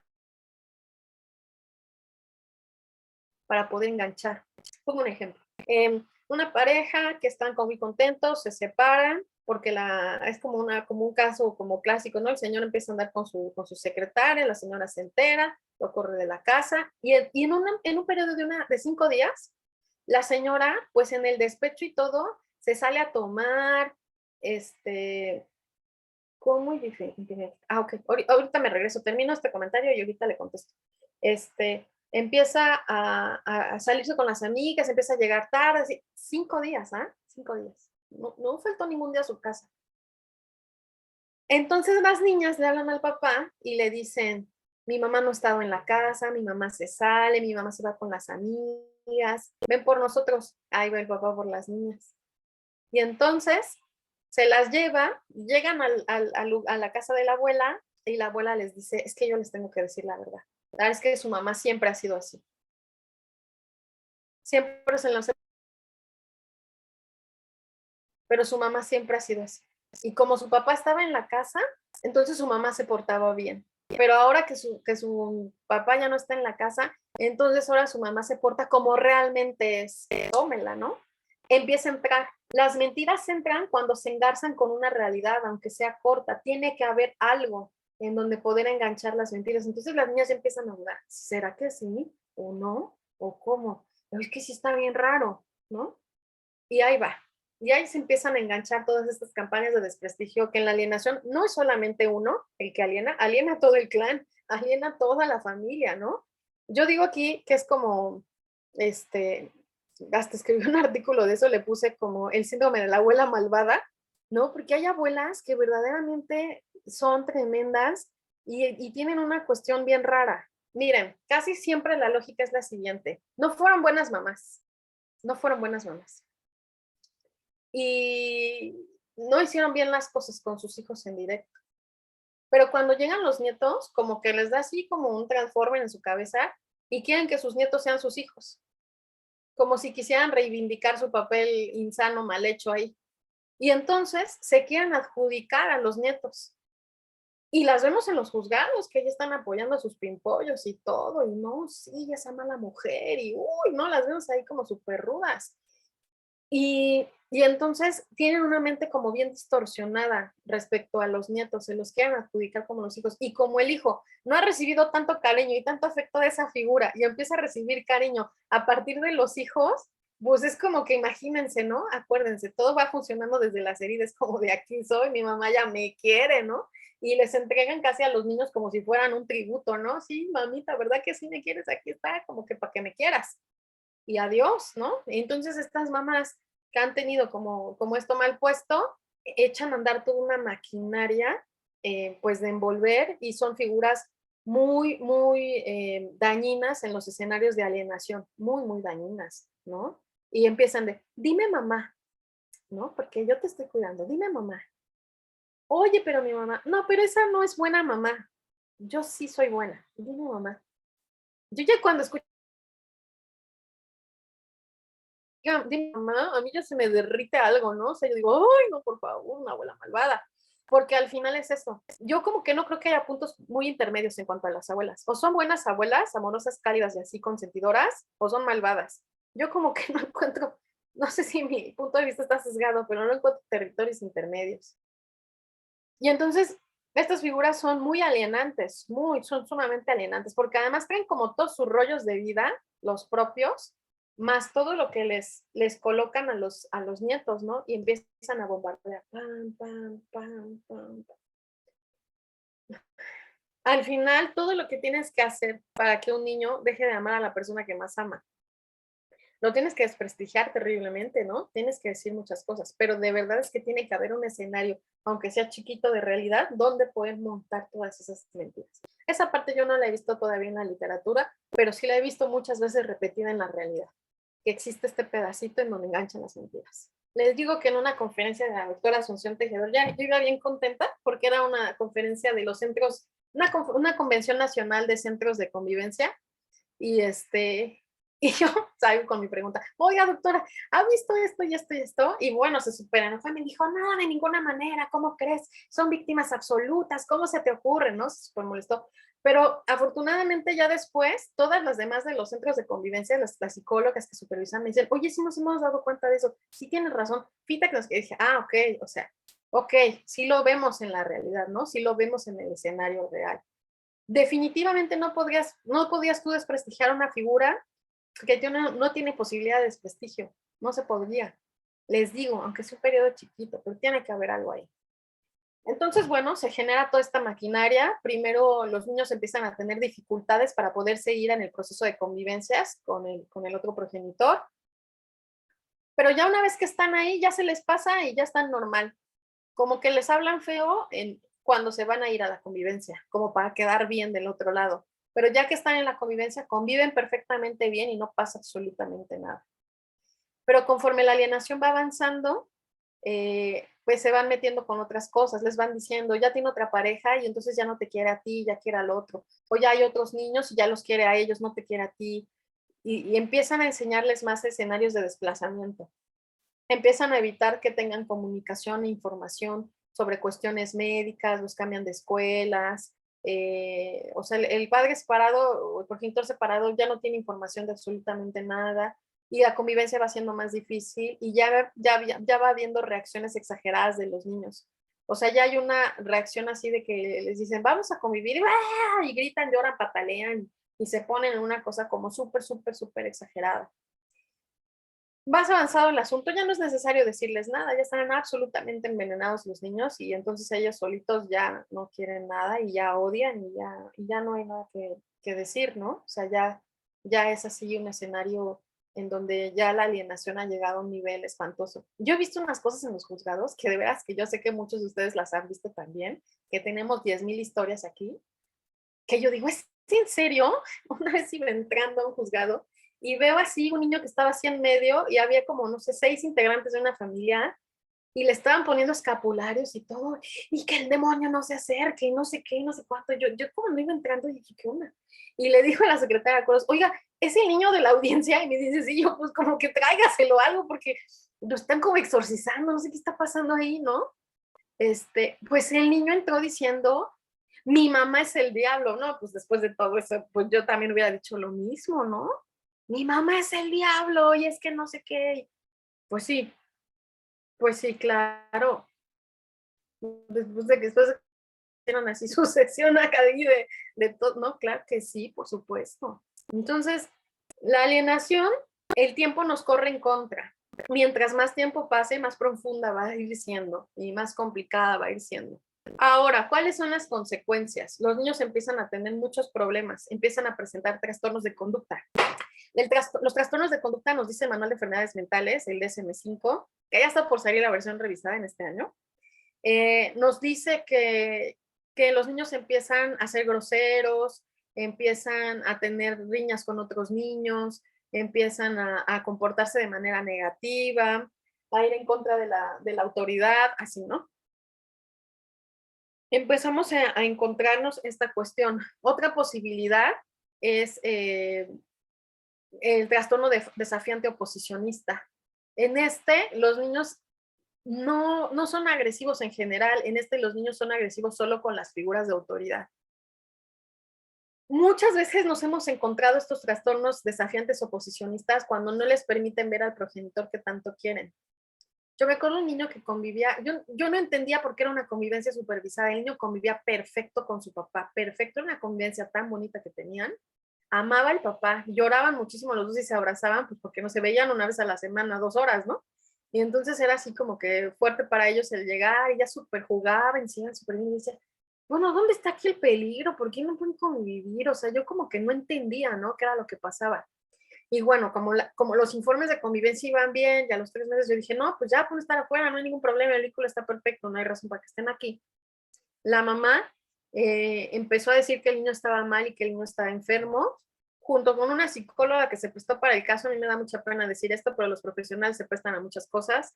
Y entonces lo diagnosticó como un oposicionista desafiante cuando no medicar al niño. El niño llega a una convivencia que como, no sé, como un mes después, así, sedadísimo, sedado, totalmente así, sedado. No podía casi hablar ni casi convivir, estaba súper medicado. Y el niño, cuando no se queda todos los medicamentos y así, el niño aventaba cosas, vivían en un departamento en un 5º piso, le aventó la televisión a la mamá por la ventana porque no lo dejaba ver a su papá, orinaba el colchón, empezó a hacer un montón de cosas, ¿no? Como haciendo su huelga para poder ver a su papá. Y la mamá no cedió. El niño empezó a decir que no podía caminar, que le costaba trabajo caminar, y le empezó a salir una especie de tumor en el pie. Le hicieron estudios y un montón de cosas, y que no tenía nada, y que quién sabe qué, y que no era, y que quién sabe qué. No daba.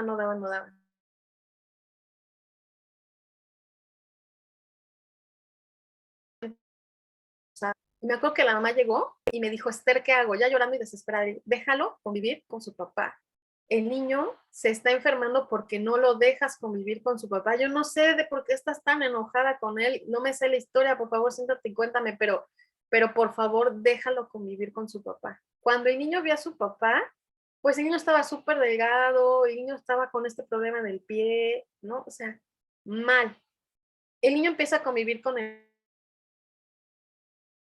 Al final en un convenio y ya está, y el niño se compuso. Es que las consecuencias para los niños son tremendas cuando les arrancamos a las figuras. Nos pasó otro caso de una nena de 4 años que cómo se la peleaban la abuela paterna y la mamá a la niña. Al final a la niña le dio cáncer y se murió. Ni para Dios ni para el diablo. La niña murió muy rápido. Entonces, las consecuencias pueden ser tremendas para los niños. Es en serio, ¿no? Es en serio que las consecuencias pueden ser horribles. Los niños se nos pueden enfermar. Los niños les pueden pasar cosas, les destrozamos su corazón, hacemos que empiecen a presentar rasgos de enfermedades mentales. Híjole, es bien duro porque los niños empiezas a trastocar toda la vida de los niños, esto es durísimo. Y después, ¿qué vamos a hacer con estos niños? Porque, entran en tratamiento y ¿qué tanto podemos arreglar todo esto que hemos descompuesto? ¿Cómo podemos como recuperar tantos daños a tanta profundidad? Es tremendo. El proceso de alienación parental es brutal en sus resultados, ¿no? Y después, como es un problema muy grande. Yo creo que algunas cosas sí se pueden trabajar, pero otras ya quedan unas huellas así tremendas en los niños, ¿no? Se nota mucho en su discurso. Tenemos un problema muy grande en el diagnóstico, porque no está reconocido para la psiquiatría ni para la psicología. Entonces, pese a que es muy visible, pese a que es muy clara la alienación, desde esta parte en donde somos auxiliares, peritos auxiliares del derecho, no tenemos los instrumentos para poder decirle sí hay alienación, porque para la psicología y sobre todo para la psiquiatría no es oficial. Entonces, ¿en dónde podemos nosotros sustentarnos de manera oficial para poderles decir que sí hay, que sí existe sin que nos tiren una pericial? No hay como mucho. Este es un problema grande, ¿no? Que sí existe, sí. Que sí se da, sí. Que es muy real, sí. Que es fácil de ver, sí. ¿Cómo? Los niños hablan de escenarios prestados. Te dicen de cosas que no es posible ni siquiera que hayan visto ni que recuerden ni nada, ¿no? Escenarios prestados. Por ejemplo, un niño nos decía, es que yo cuando estaba en mi cuna y tenía 1 año, yo me acuerdo que mi mamá no me cuidaba. No, pues no hay forma, ¿no? La memoria episódica se empieza a forjar a partir de los 3, entre los 3 y los 5 años. O sea, no hay manera ni siquiera de recordar eso, ¿no? Y yo así como, Y yo decía, ¿quién te dijo? No, es que las imágenes se me fueron quedando y conforme fui creciendo las fui entendiendo. No, pues sí. Empiezan a denostar a la otra figura y a veces sin lógica y sin razón, ¿no? Y empiezan a utilizar argumentos parcializados para hablar de la otra persona. Empiezan a decir cosas como, por ejemplo, ¿no? Es que mi mamá mete hombres a la casa.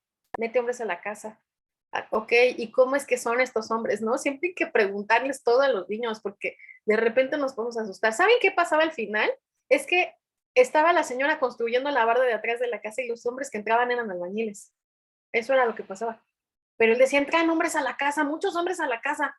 Y ya hasta que se le fue preguntando, entonces se fue aclarando el asunto, porque la jueza se súper espantó cuando dijo, ¿cómo que la señora mete hombres a la casa? ¿No? Entonces hizo un rollo.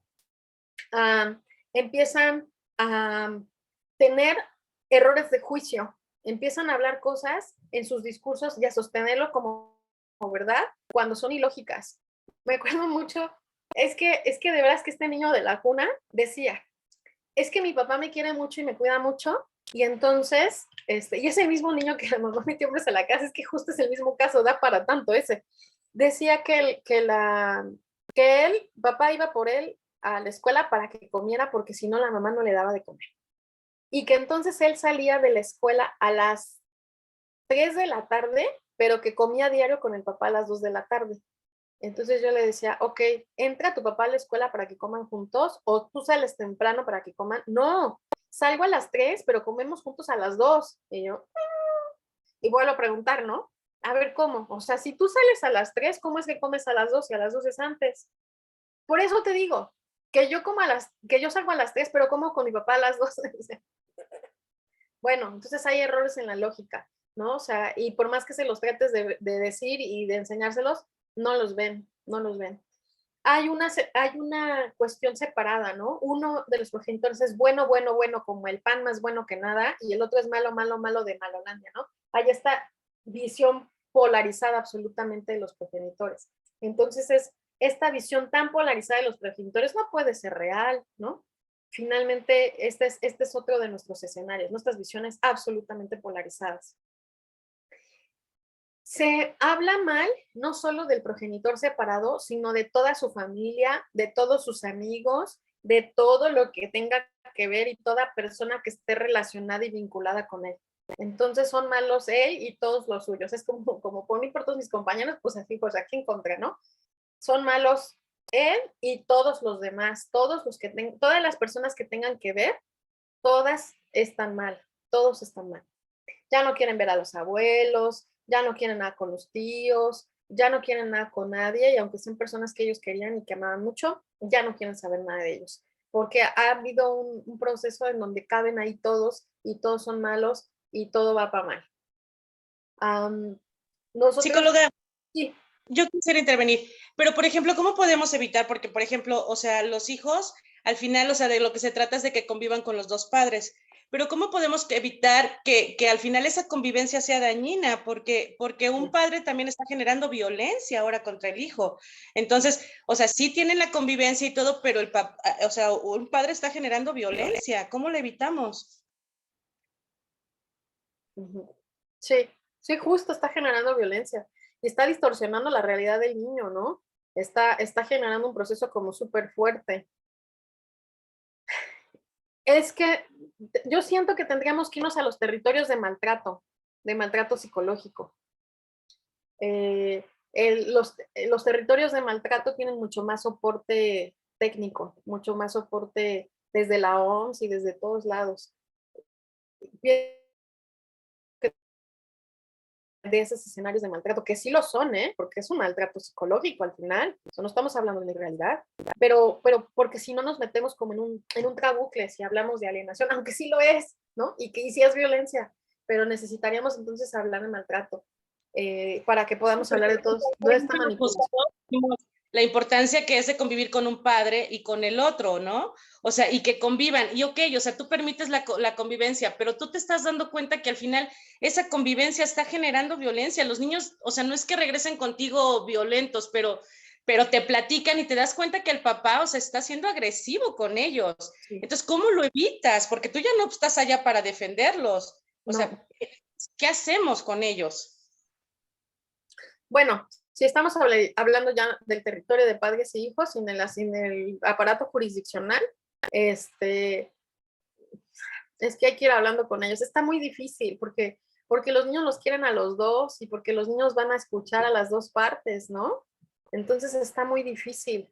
Tendríamos que darles como herramientas de análisis, de analizar con ellos las cosas, porque también empiezan a trastocar. Sí, pero en ese análisis... violentadora, no vincula.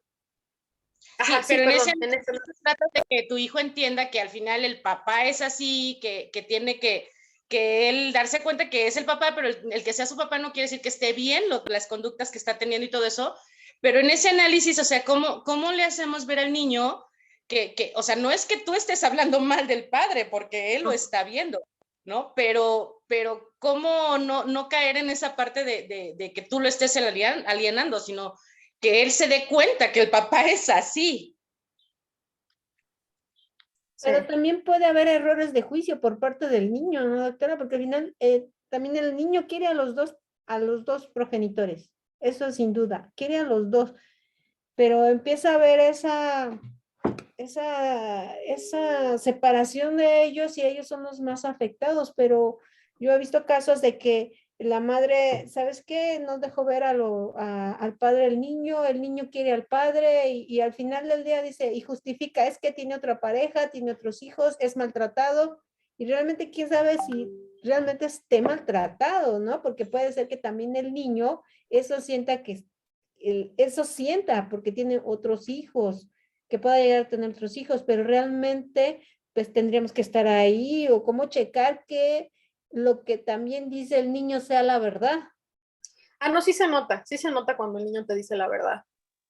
Claro, sobre todo que también conoces los alcances que puede tener el padre, ¿no? O sea, que el niño te está diciendo cosas que al final tú como pareja o como esposa que fuiste de él, sabes que sí puede llegar a eso, ¿no? Sí. Entonces, o sea, sabes que el niño no está mintiendo. Entonces, aunque tú le digas al niño, es que sabes que él es así, o sea, tú tienes que entender que no, pero que no te lastime o no sé. O sea, ¿cómo no caer en eso? O sea, por una parte el padre no alienarlo, pero por la otra que tampoco que lo dañe. Es que no hay manera, porque al final el otro progenitor ya está ejerciendo un daño. No hay manera de que el niño salga sin daño de una situación así. Porque pues tenemos una figura que está distorsionando la realidad, tenemos una figura que está generando daño. O sea, al final, por más que tú le digas y lo voltees de cabeza y le quieras poner betún, al final lo está dañando. Entonces, es como muy difícil el escenario. ¿Qué es lo mejor? Ahí es la pregunta. ¿Qué es lo mejor? ¿Quitarle entonces esa imagen y decirle, sabes qué, mejor ya no veas a tu padre porque él te está dañando? ¿O qué? Ay, es que es una cosa bien delicada.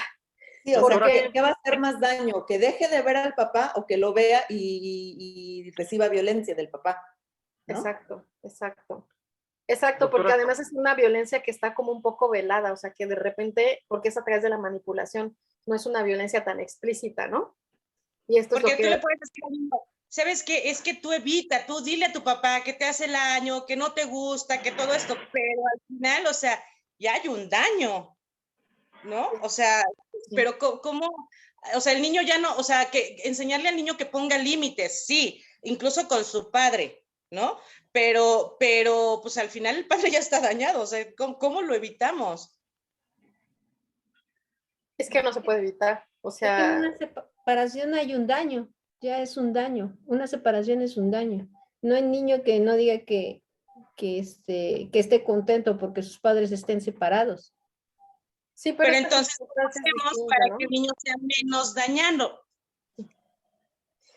Bueno, Pero además también, doctora, pues habría que ver también qué tipo de supuesto daño está causando tanto él como ella.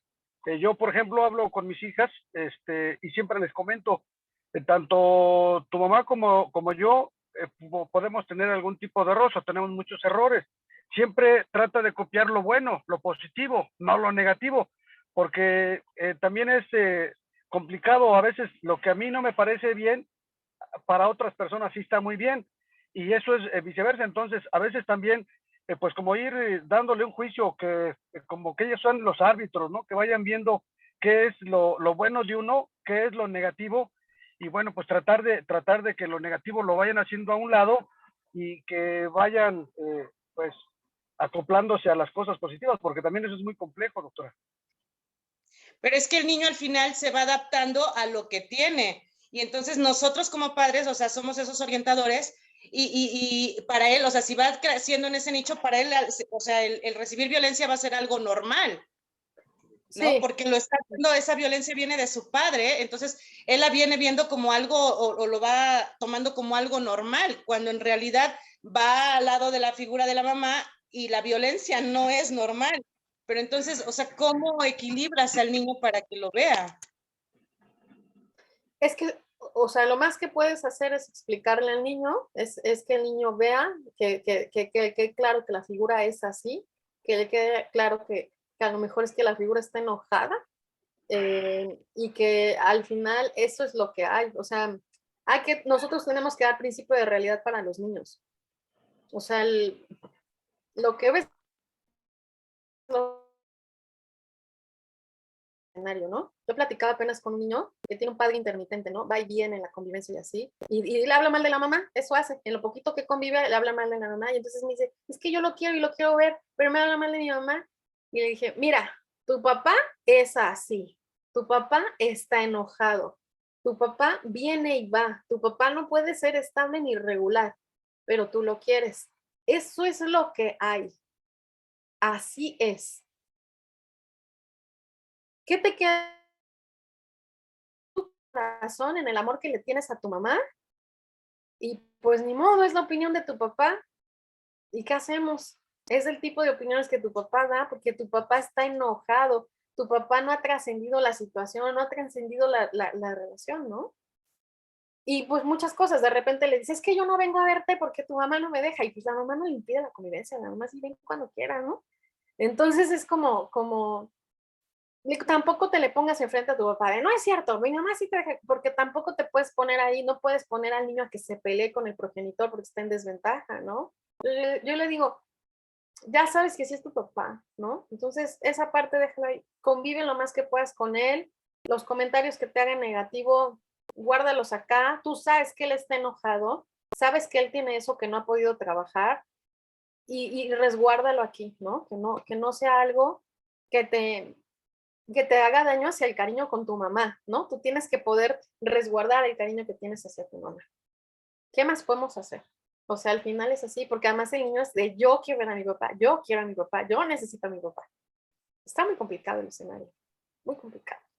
A ver, tengo mantas levantadas. Licenciada Laura Bermúdez, por favor. Sí, gracias, doctora. Bueno, digo, es que también hay que analizar cada caso en particular. Digo, mi opinión, mi personal opinión. En un caso cercano que conocí fue que hay un niño al que están llevando a terapias. Sí, ciertamente la pareja tiene algunos problemas, algunas diferencias de opinión y han pensado en separarse en determinado momento si continúa esa situación. Pero el papá, pues es buen papá, ¿no? Y la verdad es que consiente mucho a los niños, y la mamá es un poco más estricta. Entonces ahora con todo esto de la pandemia, tuvieron, perdón, pero es que sí me causa mucha gracia, ¿no? Tuvieron una reunión, Zoom, y tenían que estar, pues, obviamente con sus papás. Y estaban los papás y el menor, ¿no? Y la maestra, no, pues es que queremos tratar, abordar todos los, ámbitos de su vida, ¿no? Y vamos a ver el emocional, en el que se encuentran los niños, y les preguntan a los niños que qué es lo que más les entristece de todo esta etapa que están viviendo de la pandemia, antes de regresar a clases presenciales.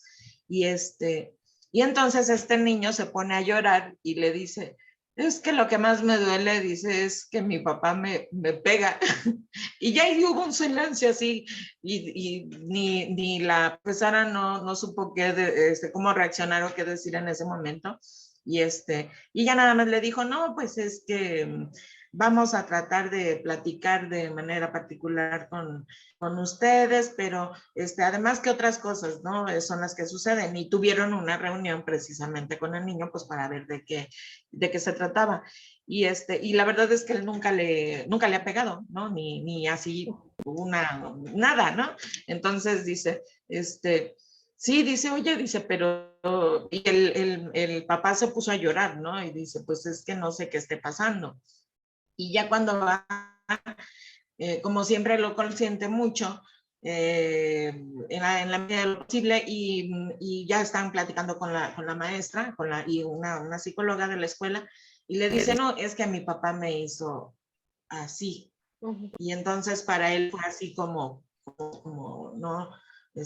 Lo más terrible del mundo, ¿no? Entonces, sí, por eso es bien importante analizar todos estos supuestos, ¿no? Sí, con los niños hay que ser muy específicos y preguntarles todo, porque nunca sabes con qué te van a salir. Con los niños sí hay que ser súper, súper específicos en las preguntas. Yo, la verdad, sinceramente, le juego al bobo y al que no sé, ¿no? ¿Y qué es esto? ¿Y cómo funciona? ¿Y qué pasó? Ay, no sabes, no sé. O sea, yo siempre pongo esta postura de no sé, y todos se los pregunto, porque te sorprendes de una manera así impresionante con las cosas que te dicen. O sea, sí tiene usted razón en esta cuestión de que hay que preguntar, y sí, todo es caso a caso, evidentemente, no podemos generalizar, eso es real. Doctora Vanessa, por favor. Gracias. Yo le quería hacer una pregunta. Dice usted que no está catalogada o clasificada como tal alienación parental, ¿no? Entonces, ustedes como especialistas no pueden poner en un dictamen psicológico que el niño está alienado. Entonces, desde el punto de vista de una autoridad, ¿cómo, en base a su dictamen que emite los psicólogos, cómo se puede saber que ese niño está alienado sin necesidad de decir como tal alienación parental? O cómo entender una persona que lee su dictamen, cómo entender que hay alienación. O sea, se puede decir como manipulación o tomar como una manipulación, sí. Como un, o sea, ahora sí como para que cuando leamos un dictamen pericial en psicología, ¿cómo identificar que hay alienación? Sí, tendríamos que hablar de manipulación, tendríamos que hablar de estos escenarios, o sea, podemos hablar de los criterios diagnósticos sin decir alienación. Pero aquí hay un tema muy importante, que entonces tendríamos que igualar criterios en el sentido de sí, adelante, por favor, si alguien se tiene que retirar, adelante. Igualar criterios también en cuanto a los psicólogos. Este es un problema, ¿no? Porque al final yo les digo, esto sí está y esto no está, pero no hay en los peritos, y ese es un problema mayúsculo, porque yo me he encontrado peritos que sí se atreven a decir alienación y digo, órale, ¿no? O sea, como que yo lo veo difícil, o sea, a mí me dan ganas 1000 veces de ponerlo, pero sé que no puedo, y entonces, pero sí le hago toda una descriptiva de manipulación, de cómo se les habla mal del otro progenitor, de esto, de darles los elementos para que puedan entonces decirlo, ¿no? No te lo puedo decir, pero te lo desmenuzco. Claro. Pero tendríamos que hablar de un problemota. en cuanto a los peritos. Nada nos regula. Entonces, estamos un poquito difíciles en ese escenario. Ujú. Yo creo Ok. que habría que colegiarnos, ¿no? Sería como bueno. Sería como Sí, bueno. claro, sí, para que todos, para que sepamos que si todos dicen manipulación o estos escenarios prestados o las errores de juicio que puede presentar un niño en el dictamen psicológico que ustedes emiten, nosotros entendamos que es porque hay manipulación y entonces, por ejemplo, así poder decidir sobre una guarda y custodia, ¿no? Sí. Porque son base esos dictámenes. Ahora, por cuanto usted decía que muchos profesionales también se prestan, creo que la autoridad se basa para una guarda y custodia en el dictamen pericial. No hay más que nos diga, ¿no? ¿Qué progenitor es más apto? Entonces, si un perito se presta a un papá, híjoles, qué difícil es, qué difícil resultaría y además perjudicial para el niño, Sí. ¿no? Para el menor, que es el que, ahora sí que el que está entre los dos papás. Somos pocos peritos en el estado, ¿no? En psicología y que estamos en área familiar, somos pocos peritos y nos conocemos entre nosotros, ¿no? Bueno, yo que ahora estoy en esta parte particular, nos conocemos y pues por ahí hay peritos que pues es como de tú me pagas y yo pongo lo que tú quieras que, ¿no? Que yo ponga. Y, Así es. y yo siempre les digo, te vas al infierno, ¿no? Porque con los niños no se juega. O sea, es como esto, ¿no? Yo lo que les digo a los clientes es lo siguiente. No, sí, adelante, por favor, licenciada. Yo les digo, tú me dices que tú tienes la razón, ok, yo te creo de inicio, pero si yo me encuentro otras cosas en las periciales, yo te lo voy a decir y yo te pido que me quites como perito, porque yo no voy a mentir por ti. O me dices la verdad o va a brincar. Y donde brinque, nos vamos a meter en problemas, porque yo no voy a hacer eso para los niños. Entonces, una vez me pasó que una clienta le dije, oiga, me engañó, así como que la mala del cuento es usted, ¿no? Me engañó de la peor de las maneras. Ya tengo todas las periciales aquí. Por favor, desístase de la prueba. Bueno, me empezó a gritonear y me dijo, no, tú tienes que no sé qué, que hacer tu trabajo, yo te pagué, se puso así toda loca, ¿no? Y le dije, por última ocasión, yo le pido que se desista de la prueba. Y me dijo, a mí no me importa, tienes que hacer tu trabajo. Pues que voy y presento como era, ¿no? Dijo, ¿no? Es que si mi trabajo, pues ahí está mi trabajo. Y llego y me dice el secretario de Coros, ya vas a hablar bien de la mamá. Le dije, no, déjame ratificarlos porque vengo a hablar mal de la mamá. Me dice, pero es tu clienta. Bueno, no me importa, es la verdad. Y me dice, ¿qué pasó? Le dije, no se desistió de la prueba, ya no es mi culpa. Por favor, déjame ratificar. Me dice, ¿en serio? Sí. Sí. Y no me dejó hacer la ratificación en ese momento. Y me fui con la MP que la conozco y le dije, oye, por favor, hazle caso a mis dictámenes. Me dice, ¿para qué si hablas bien de la mamá? Le dije, no, están en contra de la mamá. ¿Cómo? Le dije, pues así, ahí va ya la tirada y ya están ratificados. Que sea pelotas la señora, yo se lo advertí. Bueno, el abogado me hablaba y me decía psicólogo, no sé qué. Dije, yo lo siento. Yo sí hablé con su clienta, discúlpeme, yo no puedo. ¿Cómo cree? Entonces es eso, no es un tema de ética, es un tema de hacer lo correcto, no importando que seas un perito particular, es bien importante eso, ¿no? Es más difícil porque estás en un territorio, pero tienes que ser igual, no puedes ser diferente, pienso yo. Pero bueno, sí Pero es un puede pasar problema. incluso con los peritos, incluso que tenemos en el juzgado, que normalmente son de las periciales en las que nos basamos cuando hay cada parte tiene su perito y nos basamos nosotros como autoridad en el perito que tiene el juzgado. Pero Sí. ¿qué pasa si ese perito a lo mejor recibió una instrucción y dijo, pues tú cambia el sentido del dictamen, ¿no? O sea, también se da. Híjole, la verdad es que qué rudo. Yo sí creo que sí tenemos que tener, ¿no? Aquí me pego mucho a lo que Julio nos ha estado diciendo. Yo la verdad es que sí creo que la ética es fundamental. No podemos, ¿no? O sea, es la vida de los niños lo que está en juego. Y en medida de las periciales nos hacen muchísimo caso. Entonces no podemos, ¿no? Es como tremendo. Yo no me podría llevar eso a la conciencia. Si en algún peritaje yo me equivoqué, de verdad es que no lo vi, pero no porque a propósito lo hice. O sea, no. A mí eso sí me parece brutal. O sea, yo no. No. A mí algo me pasa. De verdad es que yo le regreso y digo, no te pago, no me pagues, pero yo no voy a decir algo que no es. Es la vida del niño. ¿Cómo va a hacer eso? Está muy tremendo ese asunto. Licenciado Arnulfo, perdón, tiene ahí su manita levantada, lo dejo que Sí, muchas gracias. Retomando que existen psicólogos que se prestan para dejar de lado la objetividad y se prestan a apoyar las pretensiones de la parte contratante, creo que a veces es necesario tener algunos elementos mínimos quizá para cuestionar el peritaje. La pregunta es, ¿existen algunos test específicos que se tendrían que aplicar en determinada situación? Porque a veces he visto algunos diagnósticos que me parecen muy subjetivos. Entonces yo quisiera saber, tener como esa parte adicional, ¿existe como tal algunos test que tendrían que ser los idóneos? Y si se aplica algo diferente, ¿pudiéramos cuestionar ese diagnóstico?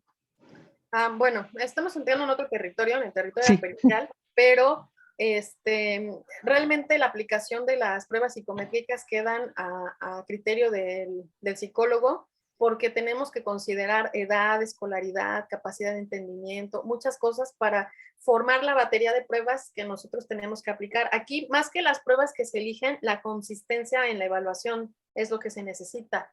Nosotros no podemos aplicar una sola prueba o dos, o basar nuestra prueba en la entrevista y los proyectivos, por ejemplo, porque los proyectivos son todas estas pruebas de lápiz y papel, de dibujos.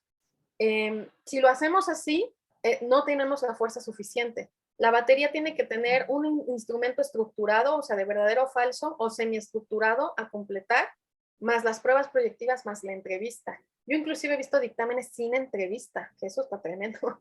Entonces, el dictamen, realmente es que tendríamos que ver la estructuración del dictamen. El dictamen tiene que decirnos los instrumentos que aplicó, para qué los aplicó, los resultados de cada instrumento, y entonces ya ahí sobre eso tendríamos que trabajar, porque muchas veces en donde nos ponen los resultados de los instrumentos, dicen, ¿no es en serio? ¿Y eso cómo lo obtuviste si eso no mide eso? A mí me ha tocado ver que coloquen instrumentos que no miden, que miden edad mental para medir inteligencia, por ejemplo, y no se puede, ¿no? Yo digo, ¿y por qué no usaste otra cosa? Esto no se puede. Ya es como un tema más técnico, ¿no? Pero en realidad es que tendrían que ser instrumentos válidos y confiables para México, porque también hay instrumentos que son de otros lados y no están estandarizados para México. Nuestros instrumentos en México nos los estandariza la UAM a través de la Facultad de Psicología, y entonces es el único vehículo de estandarización para nuestro país de los instrumentos.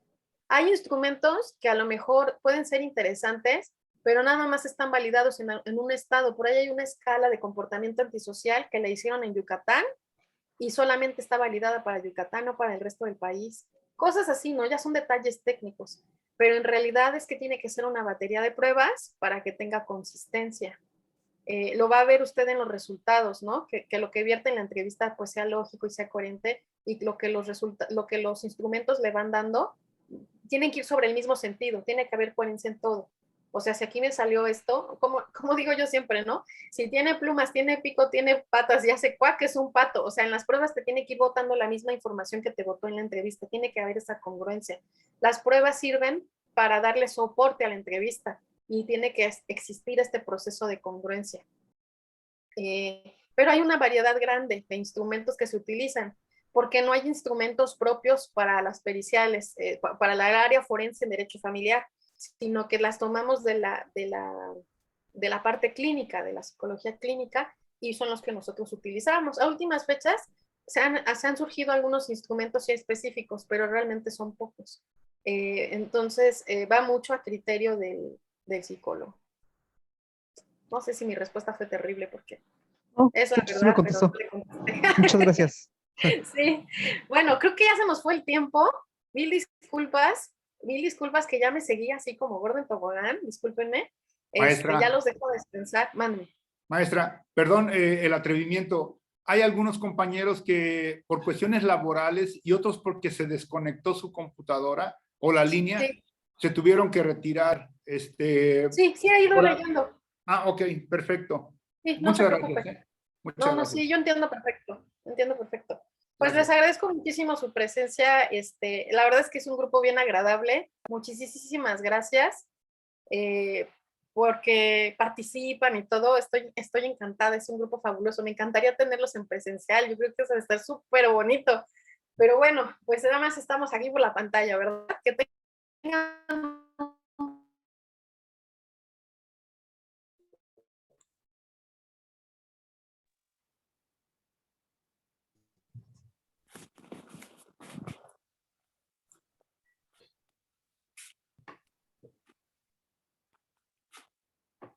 No, no hay tarea, no se preocupen, vayan con calma. Doctora, y ya no alcancé a mi participación de los 5 minutos de lo que vimos. Inclusive vi el video completo dura 1 hora todo el caso del tema que nos mandó, ¿no? Y ya es lo único que puedo comentar, que bueno, la familia influyó bastante para la recuperación de la chica. Y que bueno, como mencionó, tiene daños muy fuertes posterior a la terminación de la relación, que hay que superar y que es mucho más fuerte poder seguir adelante. Y sin embargo, pues hay que tratar eso y bueno, ser más fuerte para poder superar. Pero la familia influye bastante para también, principalmente cuando toca a fondo, ¿no? Y estás afectando directamente ya a la familia y a terceros. Sí, gracias. Sí, me pareció que era un video muy prudente para el tema, ¿no? Y me gustó cómo es que lo expone y lo explica, y bueno, que es su caso además, ¿no? Bueno, muchas gracias por su participación. Gracias. Pues que tengan un bonito fin de semana. Entiendo que nos vemos el próximo viernes. Entonces, nos vemos el próximo viernes. Les envío link para que se puedan conectar para la clase. Muchísimas gracias. Que tengan un bonito fin de semana. Doctora, una pregunta, más o menos como a qué hora sería que iniciaríamos la clase con usted para el próximo viernes. El viernes es, bueno, yo tengo entendido que es a las 4, pero no sé si vaya a haber una actividad como es en este caso de este viernes, no tengo idea. Déjenme, lo pregunto con las autoridades escolares y ya que me indiquen, porque con la doctora Graciela, ¿no? Lo reviso.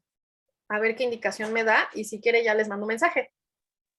Pero si no es de 4 a 8 como normalmente es el horario, ¿no?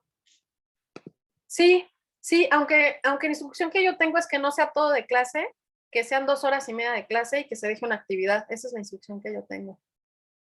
Pero sí, nuestro horario es de 4 a 8, siendo 2 horas y media de clase. Pero lo reviso y les mando mensajito. Y en un rato más que pueda descargar, les mando también las grabaciones de las clases. Le agradezco, doctora. Muchas gracias a ustedes. Gracias, hasta luego. Bonita tarde a todos. Gracias, excelente. Gracias. Saludos a todos. Gracias, buenas tardes. Doctora, perdón, compañero. me pasó lista.